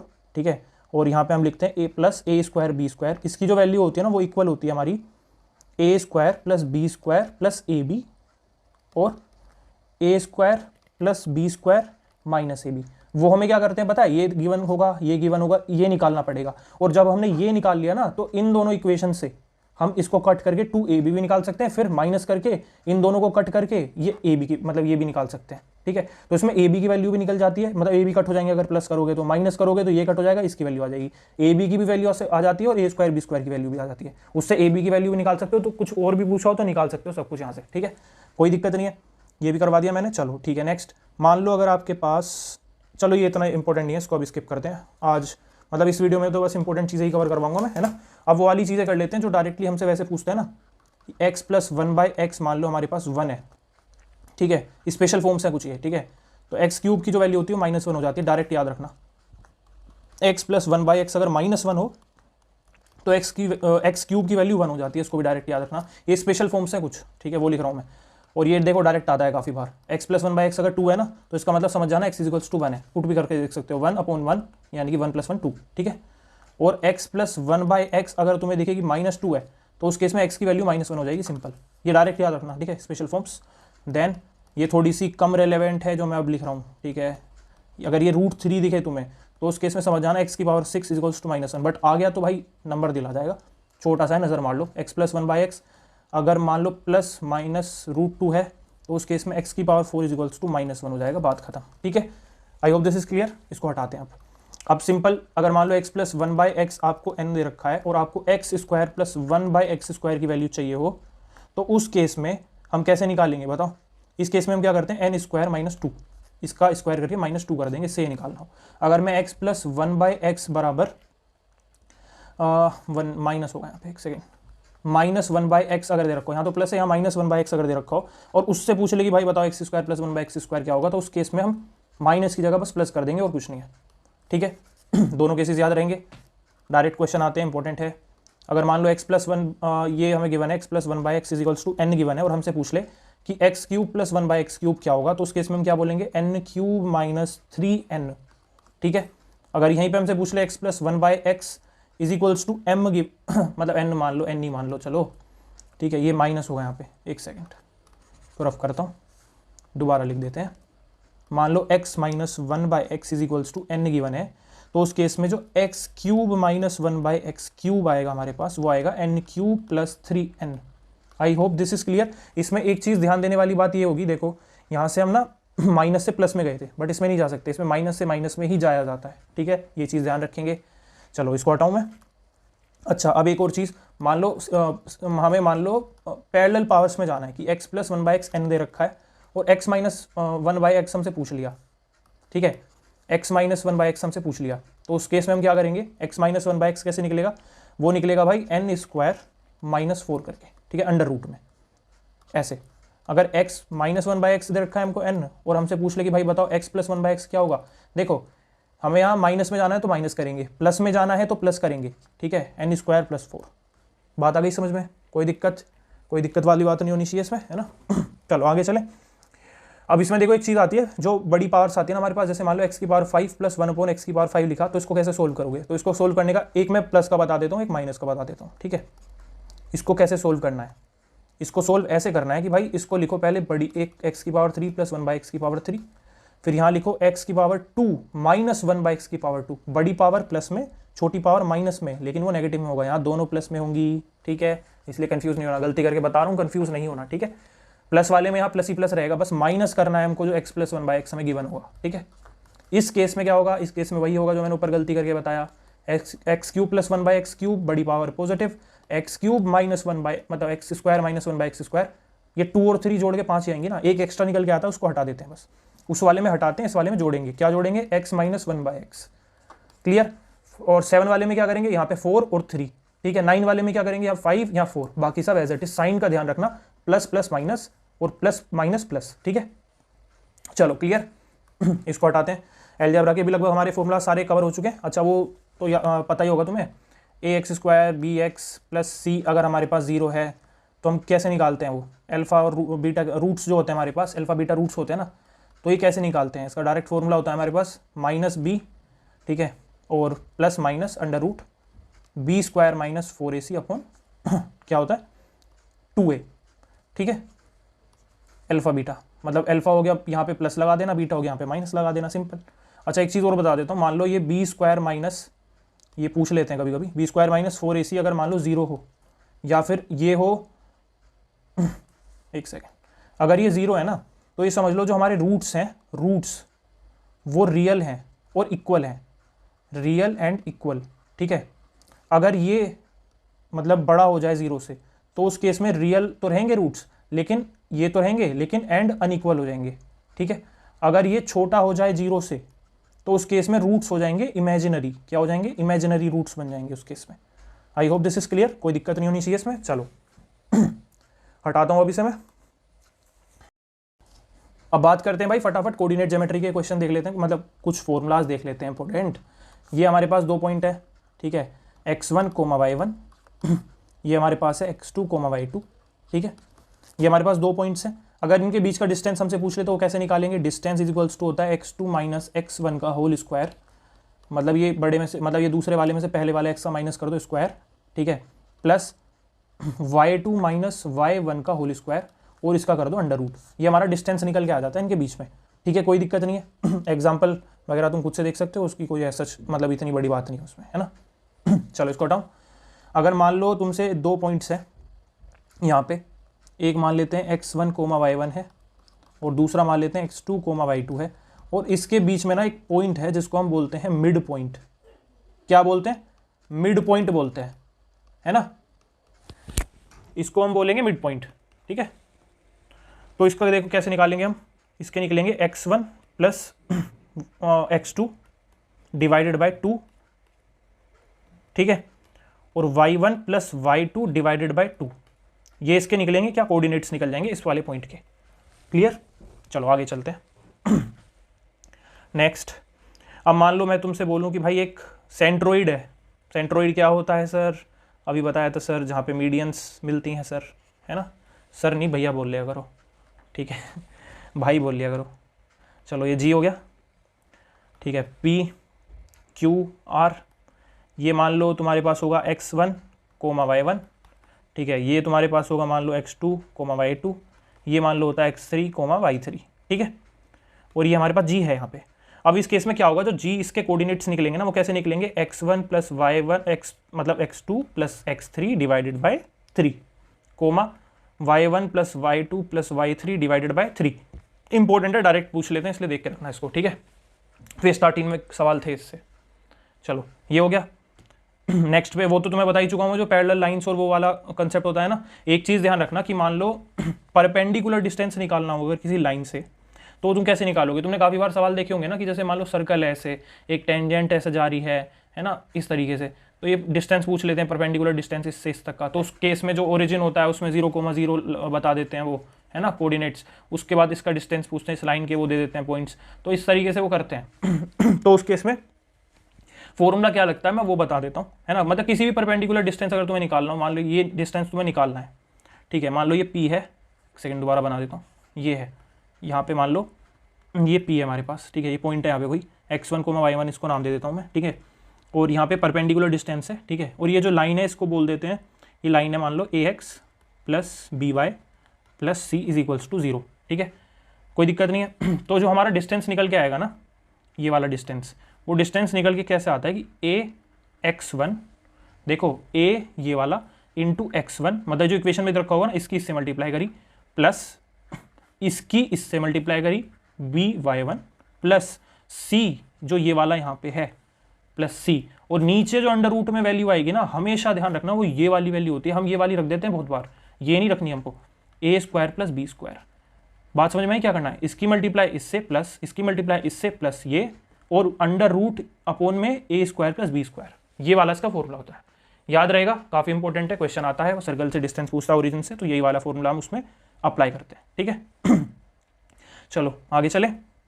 चलो मैं तुम्हें बताता हूँ, सर्कल की इक्वेशन बता देता हूँ मैं तुम्हें, ठीक है। मान लो ये सर्कल है हमारे पास, है ना, और इसके सेंटर मान लेते हैं a, b है हमारे पास। तो इसकी जो इक्वेशन बनेगी वो बनेगी x माइनस a का whole square plus y minus b का whole square is equals to R square. भाई पिछली बार इस पेयर से क्वेश्चन आया था CHSL 2024 में, ठीक है। और इस बार भी मतलब दे रहे हैं क्वेश्चन के, तो इसको देख लेते हैं एक बार। मान लो इस पेयर से पूछे, इस पेयर का अगर पूछे तो उसकी इक्वेशन क्या होगी, उसमें क्या होंगे a, b, c हो जाएंगे पॉइंट्स, ठीक है, क्योंकि वो 3D फिगर है, ठीक है। तो उस केस में जो बनेगा हमारे पास x माइनस a का whole square plus y minus b का होल स्क्वायर। डायरेक्ट ऑप्शन में इक्वेशन ही पुट करके आंसर दे देते हैं, ठीक है। z माइनस c का whole square is equals to R square. R क्या है, रेडियस। बात खत्म, क्लियर है, कोई दिक्कत तो नहीं है इसमें, ठीक है। चलो आगे चलते हैं। अब तुम्हारा अगर मान लो एक ट्राइंगल है यहाँ पे, ठीक है, ये ट्राइंगल है मान लो x1 कोमा y1, ठीक है, और इसको मान लो x2 कोमा y2, ठीक है, और इसको मान लेते हैं x3 कोमा y3। कोई दिक्कत नहीं होनी चाहिए। अगर मैं इसका एरिया पूछूं तुमसे तो कैसे निकालोगे उसको तुम, हाफ, ठीक है, ये वो लगा दिया, मॉड्यूलस लगा दिया, x1 अभी बताऊंगा, देखो इसको एक तरीका बताता हूँ इसका, y3 प्लस y मतलब इसको हटाते हैं x2, ठीक है, y3 minus y1 plus x3 y1 minus y2। इसमें तुम क्या कर सकते हो, इस फॉर्मूला को मतलब इतनी कैलकुलेशन करने की जगह ना, जो तुम्हें यहाँ पॉइंट्स गिवन होंगे उन पॉइंट्स में से 2 पॉइंट्स को तुम 0 बना सकते हो। सर 0 कैसे बनाएंगे, मान लो अगर तुम्हें मैं पॉइंट्स दे दूँ -5 कोमा -2, एक दे दूँ 1,3, एक दे दूँ 2 कोमा -2, तो इस केस में तुम क्या करोगे, सब में से तुम्हें दिख रहा है कि चलो मैं इसको 0 बना लेता हूँ, तो यहाँ पे +5 + 2 कर दूँ, तो सब में +5 + 2 तुम्हें करना पड़ेगा, है ना। तो ये तो 0 0 हो जाएगा, 0,0, ये कितना बन जाएगा +5 करके 6,5, +2 करेंगे इसमें +5 करेंगे, और इसमें 7,0 हो जाएगा, ठीक है। तो अब तुम देखो तुम्हारी कैलकुलेशन कितनी कम हो गई। अब तुम्हें सिर्फ पता क्या करना है, तुम्हें क्या करना है कि जो पहला वाला है इसकी मल्टीप्लाई करनी है इस बाद वाले से, 6 × 0 माइनस करना है, फिर यहाँ पे क्या करना है, माइनस करना है इन दोनों की मल्टीप्लाई करके, 5 × 7 डिवाइड कर देना है 2 से, यहाँ मॉड्यूलस तो आएगा ही आएगा, ठीक है। तो ये कितना जाएगा 35, है ना, 35 कितना बना ये तो 0 से मल्टीप्लाई 0 ही बन गया, माइनस है तो प्लस हो जाएगा बाहर आगे मॉड्यूलस में, डिवाइडेड बाई 2 यानी कि 17.5, ये इसका एरिया आ जाएगा। तो ये ज़्यादा इजी पड़ता है, इसमें ना 0 बना लो कोई भी एक कोऑर्डिनेट को, बाकी जो निकल के आए 2 हमारे पास पॉइंट्स, बाहर वालों की मल्टीप्लाई ऐसे कर दो, इसकी मल्टीप्लाई दूसरे वाले से माइनस इसकी मल्टीप्लाई इससे। समझ में बात आ गई? सिंपल है, कोई दिक्कत नहीं है, डायरेक्ट मैंने तुम्हें तरीका बता दिया इसका। अब देखो एक लाइन की फॉर्म बताता हूँ मैं तुम्हें, इक्वेशन ऑफ लाइन, ठीक है, linear equation of line, slope वगैरह की बात कर लेते हैं। अगर स्टैंडर्ड फॉर्म की बात करूँ तो हमारे पास क्या होती है वो ax plus B Y plus C, बात आई समझ में क्या बोल रहा हूँ मैं। और स्लोप इंटरसेप्ट फॉर्म आती है, ये हमारी है स्टैंडर्ड फॉर्म। स्टैंडर्ड फॉर्म एक स्लोप वाली फॉर्म आती है, उसमें बोलते हैं y is equals to M X plus C. ये हमारे पास क्या होता है, y इंटरसेप्ट होता है, ठीक है, y is equals to M X plus C. M क्या होता है, स्लोप होता है, ठीक है, कोई दिक्कत वाली बात नहीं है। एक पॉइंट स्लोप फॉर्म होती है, उसमें हम क्या करते हैं कि y minus y one is equals to ये slope m x minus X one. Direct equation लिखने के दे देते हैं, उसमें पॉइंट की वैल्यू रखी, स्लोप की वैल्यू रखी और इक्वेशन निकाल ली, बस और कुछ नहीं करना होता, ठीक है। और इंटरसेप्ट अगर a और b हमें दे रखे हो, उसमें इंटरसेप्ट फॉर्म निकल के आती है हमारे पास, एक second, x by A plus Y by B is equals to 1।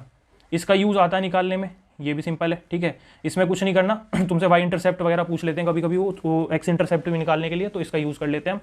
यहाँ स्लोप वगैरह अगर गिवन हो तो इक्वेशन बनानी हो, x और y गिवन हो, स्लोप गिवन हो, तो इससे इक्वेशन बन जाती है, ठीक है। अगर तुम्हें इंटरसेप्ट फॉर्म में लिखना हो और इंटरसेप्ट a और b गिवन हो, ये वाले है ना, तो तुम्हें क्या करना है, इस तरीके से इक्वेशन बना लेनी है, कोई दिक्कत वाली बात नहीं है, ठीक है। अच्छा एक चीज़ ध्यान रखना, हमारे स्लोप्स जो होते हैं वो 4 टाइप के होते हैं। एक तो पॉजिटिव स्लोप होता है, एक नेगेटिव स्लोप होता है, जीरो स्लोप भी होता है ना, और एक अनडिफाइंड स्लोप भी होता है, ठीक है। इसका खैर इतना यूज़ नहीं है, बस जिसका यूज़ है वो बता देता हूँ मैं। पैरेलल लाइंस का स्लोप, पैरेलल लाइंस का स्लोप याद रखना, पैरेलल लाइंस का स्लोप हमेशा बराबर होता है, ये पॉइंट नोट करने का है, पैरेलल लाइंस का स्लोप हमेशा बराबर होता है। और परपेंडिकुलर लाइंस का स्लोप, परपेंडिकुलर लाइंस का स्लोप का मल्टीप्लीकेशन -1 होता है। दोनों चीज़ें याद रहेंगी, कोई दिक्कत, ये चीज़ें याद रखना। और अगर मान लो तुम्हें स्लोप निकालना है किसी लाइन का m, तो वो क्या होता है, tan थीटा होता है, ठीक है, क्या होता है, tan थीटा होता है। समझ बात आ गई? tan थीटा देखो स्लोप कैसे निकलेगा, स्लोप ये तो होता है कितना टिल्ट हो रहा है एक्सिस से, है ना, देखो ऐसे करके मान लो ये x एक्सिस y एक्सिस यहाँ पे आ रहा है ये, ठीक है, इस तरीके से ये थीटा है मान लो, ठीक है, तो ये भी थीटा। तो इस तरीके से देखो यहाँ पे मान लो मैं तुम्हें ये पॉइंट दे दूँ कोई x, y1, x1, y1, यहाँ पे पॉइंट दे दूँ तुम्हें x2, y2, तो कुछ नहीं करते इसमें, y2 minus y1 upon x2 minus x1 कर देते हैं, ठीक है, x2 माइनस, एक second, x2 minus x1, tan theta slope निकल के आ जाता है। कुछ नहीं है, जो ऊपर वाला पॉइंट है ये y2, मतलब इसको क्या बोलेंगे, x2 y2, x2 y2, और इस वाले पॉइंट को क्या बोलेंगे, ये वाला पॉइंट होगा x1 y1, ठीक है। तो इस वाले में से इसको घटा के अपॉन x2 माइनस x1, समझ में आया? इसको मैं इधर बना देता हूँ, रुक जाओ दोबारा, ये हमारा ऐसे करके स्लोप होगा, ठीक है, मतलब x एक्सिस y एक्सिस होंगे, ये वाली आई लाइन इधर हमारे पास, ठीक है, मान लो ऐसे करके और ऐसे है, ठीक है, यहाँ पे देखिए थीटा, ठीक है, ये थीटा, इस पॉइंट को बोल रहा हूँ मैं x1, ठीक है, y1, और उसको बोल रहा हूँ मैं x2 y2, कोई दिक्कत नहीं, इसमें से इसको घटाए, इसमें से इसको घटाए, जो मैं यहाँ लिखा है, तो हमारा स्लोप निकल के आ जाता है और कुछ नहीं होता उससे, ठीक है। अच्छा एक चीज़ और मान लो, चलो मैं करवा देता हूँ उसे, कि मान लो जैसे एक स्लोप हमारा ये है, एक स्लोप हमारा ये है, ठीक है, इसको m2 नाम दे देता हूँ, इसको m1 नाम दे देता हूँ, और ये बीच में थीटा हमारा है, ठीक है। तो इस केस में जो tan थीटा निकल के आएगा ना, वो निकल के आएगा m1 minus m2 upon 1 plus m1 m2, कोई दिक्कत, दिस इज क्लियर। तो ये तो सारे हो गए हैं, चलो इसे हटाते हैं। जैसे मान लो यहाँ पे ना एक लाइन है हमारे पास, डायरेक्ट तो तुम्हें मैंने बता दिया कि जब वो मिड पॉइंट दे रखा होता है ना, तो किस तरीके से निकालते हैं, उसमें 1:1 निकल के आ जाता है, वो तो सिंपल है। मान लो यहाँ पे लिख रहा है x1, y1, इधर लिख रहा है x2, y2, ठीक है। और अगर मैं यहाँ पे बोलूँ, यहाँ पे कोई किसी भी जगह पॉइंट है, मिड पॉइंट नहीं है, मान लो ये x, y बोल लो, इसको मान लो c पॉइंट है कोई, ये a भी मान लो, और ये m/n में डिवाइड है, ठीक है। तो उसमें उस केस में तुम्हारे पास एक मतलब एक रिजल्ट निकल के आता है। मैं वैसे फॉर्मूला नहीं लिखूंगा, मैं डायरेक्ट तुम्हें एक चीज़ बताता हूँ, उसमें तुम्हें कुछ भी पूछ सकता है, वो m/n मतलब ये वैल्यूज पूछ सकता है ना, ये दे के कुछ x1 y1 कुछ भी पूछ सकता है, पुट कर देना सीधा, सिमिलैरिटी से निकल के आता है वो, ठीक है। मान लो हाँ ऐसे लिख सकते हैं उसको, देखो यहाँ पे x, ये जो हमें गिवन है, ये x माइनस x1 करेंगे हम, देखो इसमें से ये घटाना है पहले, ठीक है, उसके बाद x2 माइनस x करना है, बात आई समझ में, x माइनस x1 और x2 माइनस x, ठीक है, इसमें से ये फिर इसमें से ये, बात आई समझ में, घटा दिया, मॉड्यूलस में होता है ये, ठीक है, is equals to y minus y1, same करना है, ठीक है, और y2 minus y is equals to होता है भाई हमारे पास m/n, ध्यान रखना इसको, ठीक है, इससे निकल जाएगा हमारा जब भी कुछ भी मतलब गिवन होगा। तो हमने भाई देखो ज्योमेट्री के काफ़ी चीज़ें देख ली, ठीक है, और कोऑर्डिनेट भी देख लिया, है ना, और मेंसुरेशन भी देख लिया है, ठीक है, और हमने कौन सा अलजेब्रा भी देख ही लिया है, ठीक है, अलजेब्रा हो गया, और ट्रिग्नोमेट्री में भी हमने काफ़ी हद तक चीज़ें देख ली हैं इंपॉर्टेंट, है ना। अब कुछ और मिसलेनियस सी चीज़ें जो मैं स्टार्टिंग में आपसे बोल रहा था, अब मैं वो चीज़ें आपको बताऊंगा, ठीक है। तो वीडियो को थोड़ा सा और टाइम देंगे, है ना। चलो पूरा कर लेते हैं उन्हें भी, स्टार्ट करते हैं। देखो काफ़ी बार आपने सुना होगा ना कि एक मतलब इसे बोलते हैं कि आफ्टर मीटिंग कंसेप्ट होता है TSD में, ठीक है, टाइम स्पीड डिस्टेंस में, कि मिलने के बाद, ठीक है, वो इतने टाइम मिलने के बाद इतने टाइम में ये गए वहाँ गए, ठीक है, मिल गए, मिलने के इतने टाइम बाद वहाँ पहुँच गया, ये पहुँच गया, इस तरीके से सवाल रहते हैं वो, ठीक है, आफ्टर मीटिंग वाले कॉन्सेप्ट। तो उस चीज़ में एक ध्यान रखना कि S1 अपॉन जो S2 जो उनकी स्पीड का जो रेशियो गिवन होगा ना तुम्हें, वो उनके टाइम के रेशियो के इन्वर्स, मतलब ऐसा हो जाता है T2 अपॉन T1, ठीक है, और अंडर रूट लगा देते हैं यहाँ पे, डायरेक्ट फॉर्मूला है, मतलब ये इसको यूज़ कर लेते हैं। आफ्टर मीटिंग वाला कंसेप्ट होता है कि मिलने के बाद वो इतने टाइम में पहुंचा, मिलने के बाद वो इतने टाइम में पहुंचा, उसकी स्पीड गिवन होगी, एक की नहीं होगी, दोनों का टाइम गिवन होगा, एक की स्पीड निकालने को बोल देगा, इस तरीके से वो चीज़ें निकालने के लिए इसमें बोलता है, तो उसको थोड़ा सा ध्यान रखेंगे, ठीक है। अच्छा, मैं तुम्हें थोड़े से ना एवरेज के फॉर्मूले और बता देता हूँ जो काफ़ी इंपॉर्टेंट रहते हैं। मतलब एक सम ऑफ कॉन्जिक्यूटिव नेचुरल नंबर क्या होते हैं, remember n+1 divided by 2, n into n+1 divided by 2। अगर मैं इसका, ये तो सम है, अगर मैं एवरेज निकालने के लिए बोलूँगा तो n से n कट जाएगा, क्योंकि n से डिवाइड करेंगे, तो कितना हो जाएगा n+1 डिवाइडेड बाई 2, ये हमारा क्या हो जाएगा, ये हो जाएगा एवरेज, ठीक है, कॉन्जिक्यूटिव नेचुरल नंबर्स का। अगर मैं यहीं पे तुमसे पूछूं कि sum of squares of consecutive natural numbers, मतलब स्क्वायर्स का, तो उसमें n+1 2n+1 इंपॉर्टेंट है बहुत, ध्यान रखना, डिवाइडेड बाई 6, ठीक है। और अगर मतलब मेरे से पूछे, ये तो सम है, और अगर मेरे से पूछे एवरेज, तो उस केस में क्या होगा, n कट जाएगा, सिर्फ n+1 2n+1 divided by 6। Similarly अगर मैं तुमसे पूछूं कॉन्जिक्यूटिव नेचुरल नंबर्स का सम, इवन नंबर का, कॉन्जिक्यूटिव इवन नंबर का सम, तो क्या होगा n इंटू n+1, ध्यान रखना इसको, इवन नंबर के लिए इवन कॉन्जिक्यूटिव, ठीक है। और अगर इसका पूछ ले सम है ये, ठीक है, सम है ये, अगर मैं एवरेज निकालूँ तो वो क्या होगा n+1, ध्यान रखना इसको, ठीक है, n+1, डायरेक्ट क्वेश्चन आया था मेंस में भी इससे, ठीक है। और sum of consecutive odd natural numbers का सम निकालूं अगर मैं, तो वो क्या होगा हमारे पास n², और एवरेज क्या हो जाएगा, एवरेज हो जाएगा n से डिवाइड कर देते हैं क्योंकि एवरेज में, ठीक है, ये क्लियर है। अच्छा, क्यूब वाला भी होता है एक, वो भी बता देता हूँ। उसमें क्या करना होता है कि n into n+1 divided by 2 जो हमने लिखा था ना, उसका सिर्फ ये कर दो, क्या कर दो, स्क्वायर, ये क्यूब वाले का हो जाएगा, ठीक है, सम। और अगर इसका मैं वो निकालूँ, एवरेज निकालूंगा, तो क्या होगा, एक n से n कट जाएगा, n बाहर आ जाएगा, एक n² है ना, तो स्क्वायर एक n बाहर आ जाएगा, n+1 डिवाइडेड बाई 2 इसका होल स्क्वायर, ठीक है। तो ये फॉर्मूलेज होते हैं किस पे, एवरेज में, यही ज़्यादातर यूज़ में आते हैं आपके, कोई दिक्कत वाली बात है नहीं इसमें। एक चीज़ और ध्यान रखना, जब भी तुम्हें a+b = 90 डिग्री गिवन होगा ना, तो उस केस में हमारे पास जो हमारा साइन a है वो cos b के बराबर हो जाता है, ठीक है, tan a जो हमारा होता है वो cot b के बराबर हो जाता है, ठीक है, और cos a जो हमारा होता है वो sin b के बराबर हो जाता है। यही उल्टा लिखा है बस मैंने, और कुछ नहीं किया है, मतलब कुछ भी कर सकते हो इसमें तुम, ठीक है। कोसेक a बराबर sec b हो जाएगा, है ना, काफ़ी यूजफुल रहता है ये, तो इसको भी थोड़ा सा ध्यान से देख लेंगे, है ना। चलो आगे चलते हैं। मैं ना एक चीज़ बतानी भूल गया था, वो और बता देता हूँ बस लास्ट, इसके बाद ख़त्म करते हैं लेक्चर। कि जैसे हमारे पास मान लो ये एक हमारे पास ट्राइंगल है, इसमें हमारे पास ये एंगल बाइसेक्टर है हमारे पास, है ना, एंगल बाइसेक्टर ये थीटा, ठीक है, ABC मान लो इसको, है ना। और यहाँ पे क्या होता है हमारे पास, मान लो ये हमारे पास D है यहाँ पे, ठीक है, ये x, y में यहाँ पे हमें वो कर रहा है, क्या बोलते हैं, रेशो में, मतलब। तो आप इसमें क्या होता है हमारे पास कि जो हमारा AB अपॉन AC का जो रेशो होता है ना, वो x अपॉन y के बराबर होता है। इसको हमेशा याद रखना, काफ़ी इंपॉर्टेंट है। लेकिन अगर बाहर आ जाए मान लो, वो और ज़्यादा इंपॉर्टेंट, मतलब थोड़ा कंफ्यूजिंग है, इंपॉर्टेंट तो क्या कंफ्यूजिंग है, तो उसको और बता देता हूँ। कि मान लो जैसे मैंने यहाँ पे ये खींचा, ठीक है, अब इस केस में मान लो यहाँ पे मैंने ये खींचा और x सेंटर है, ठीक है, इस तरीके से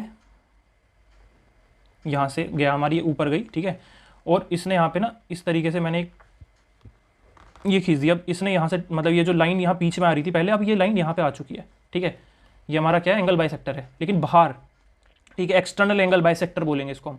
सो अगर मैं मिला दूँ यहाँ पे, तो तुम ये देखो कि जो x था पहले इतना था ना, जो इस लाइन पे तक आ रहा था, अब वो x यहाँ पे शिफ्ट हो जाएगा, पूरा बन जाएगा x, ये ध्यान रखना। बात समझ में क्या, ये लाइन पहले यहाँ थी, ये वाली लाइन पहले यहाँ थी, अब ये उठ के यहाँ चली गई है, तो पूरा x हो गया, ठीक है, ये पूरा x हो गया। और ये जो बचा हुआ है, ये जो बचा हुआ है, ध्यान से देखना, इससे इस तक का डिस्टेंस जो था वो ये वाला हमारे पास y हो जाएगा, ठीक है। बात आ गई समझ में, बाकी और कुछ नहीं है, बाकी सेम है, जैसा था पहले वैसे ही करना है।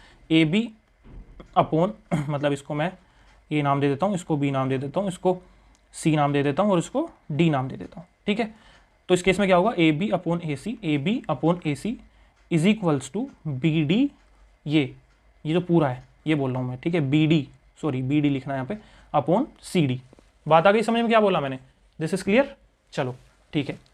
तो भाई ये थी हमारी वीडियो पूरी, ठीक है। सारे इंपॉर्टेंट फॉर्मूलाज लगभग मैंने कवर कर दिए। अगर फिर भी कोई कॉन्सेप्ट या फॉर्मूला रह गया हो, है ना, तो भाई अपना कमेंट सेक्शन में बता सकते हो, ठीक है, मैं पिन कर दूंगा वो। और भाई टेलीग्राम चैनल जरूर ज्वाइन कर लेना, कोई भी फर्दर अपडेट होता है मैं उस पर इन्फॉर्म कर देता हूँ, है ना। आने वाले टाइम में काफ़ी यूजफुल वीडियोज़ मैं लाने वाला हूँ, ठीक है। तो अच्छे से प्रिपरेशन करते रहो भाई, और वीडियो अच्छी लगे तो भाई बिना कहे शेयर कर देना, लाइक कर देना, ठीक है। और ऐसे ही सपोर्ट करते रहो। आज हमने 2000 सब्सक्राइबर्स भी पूरे कर लिए हैं अपने, ठीक है। तो thank you so much for that, और keep supporting and thank you for watching. Good bye.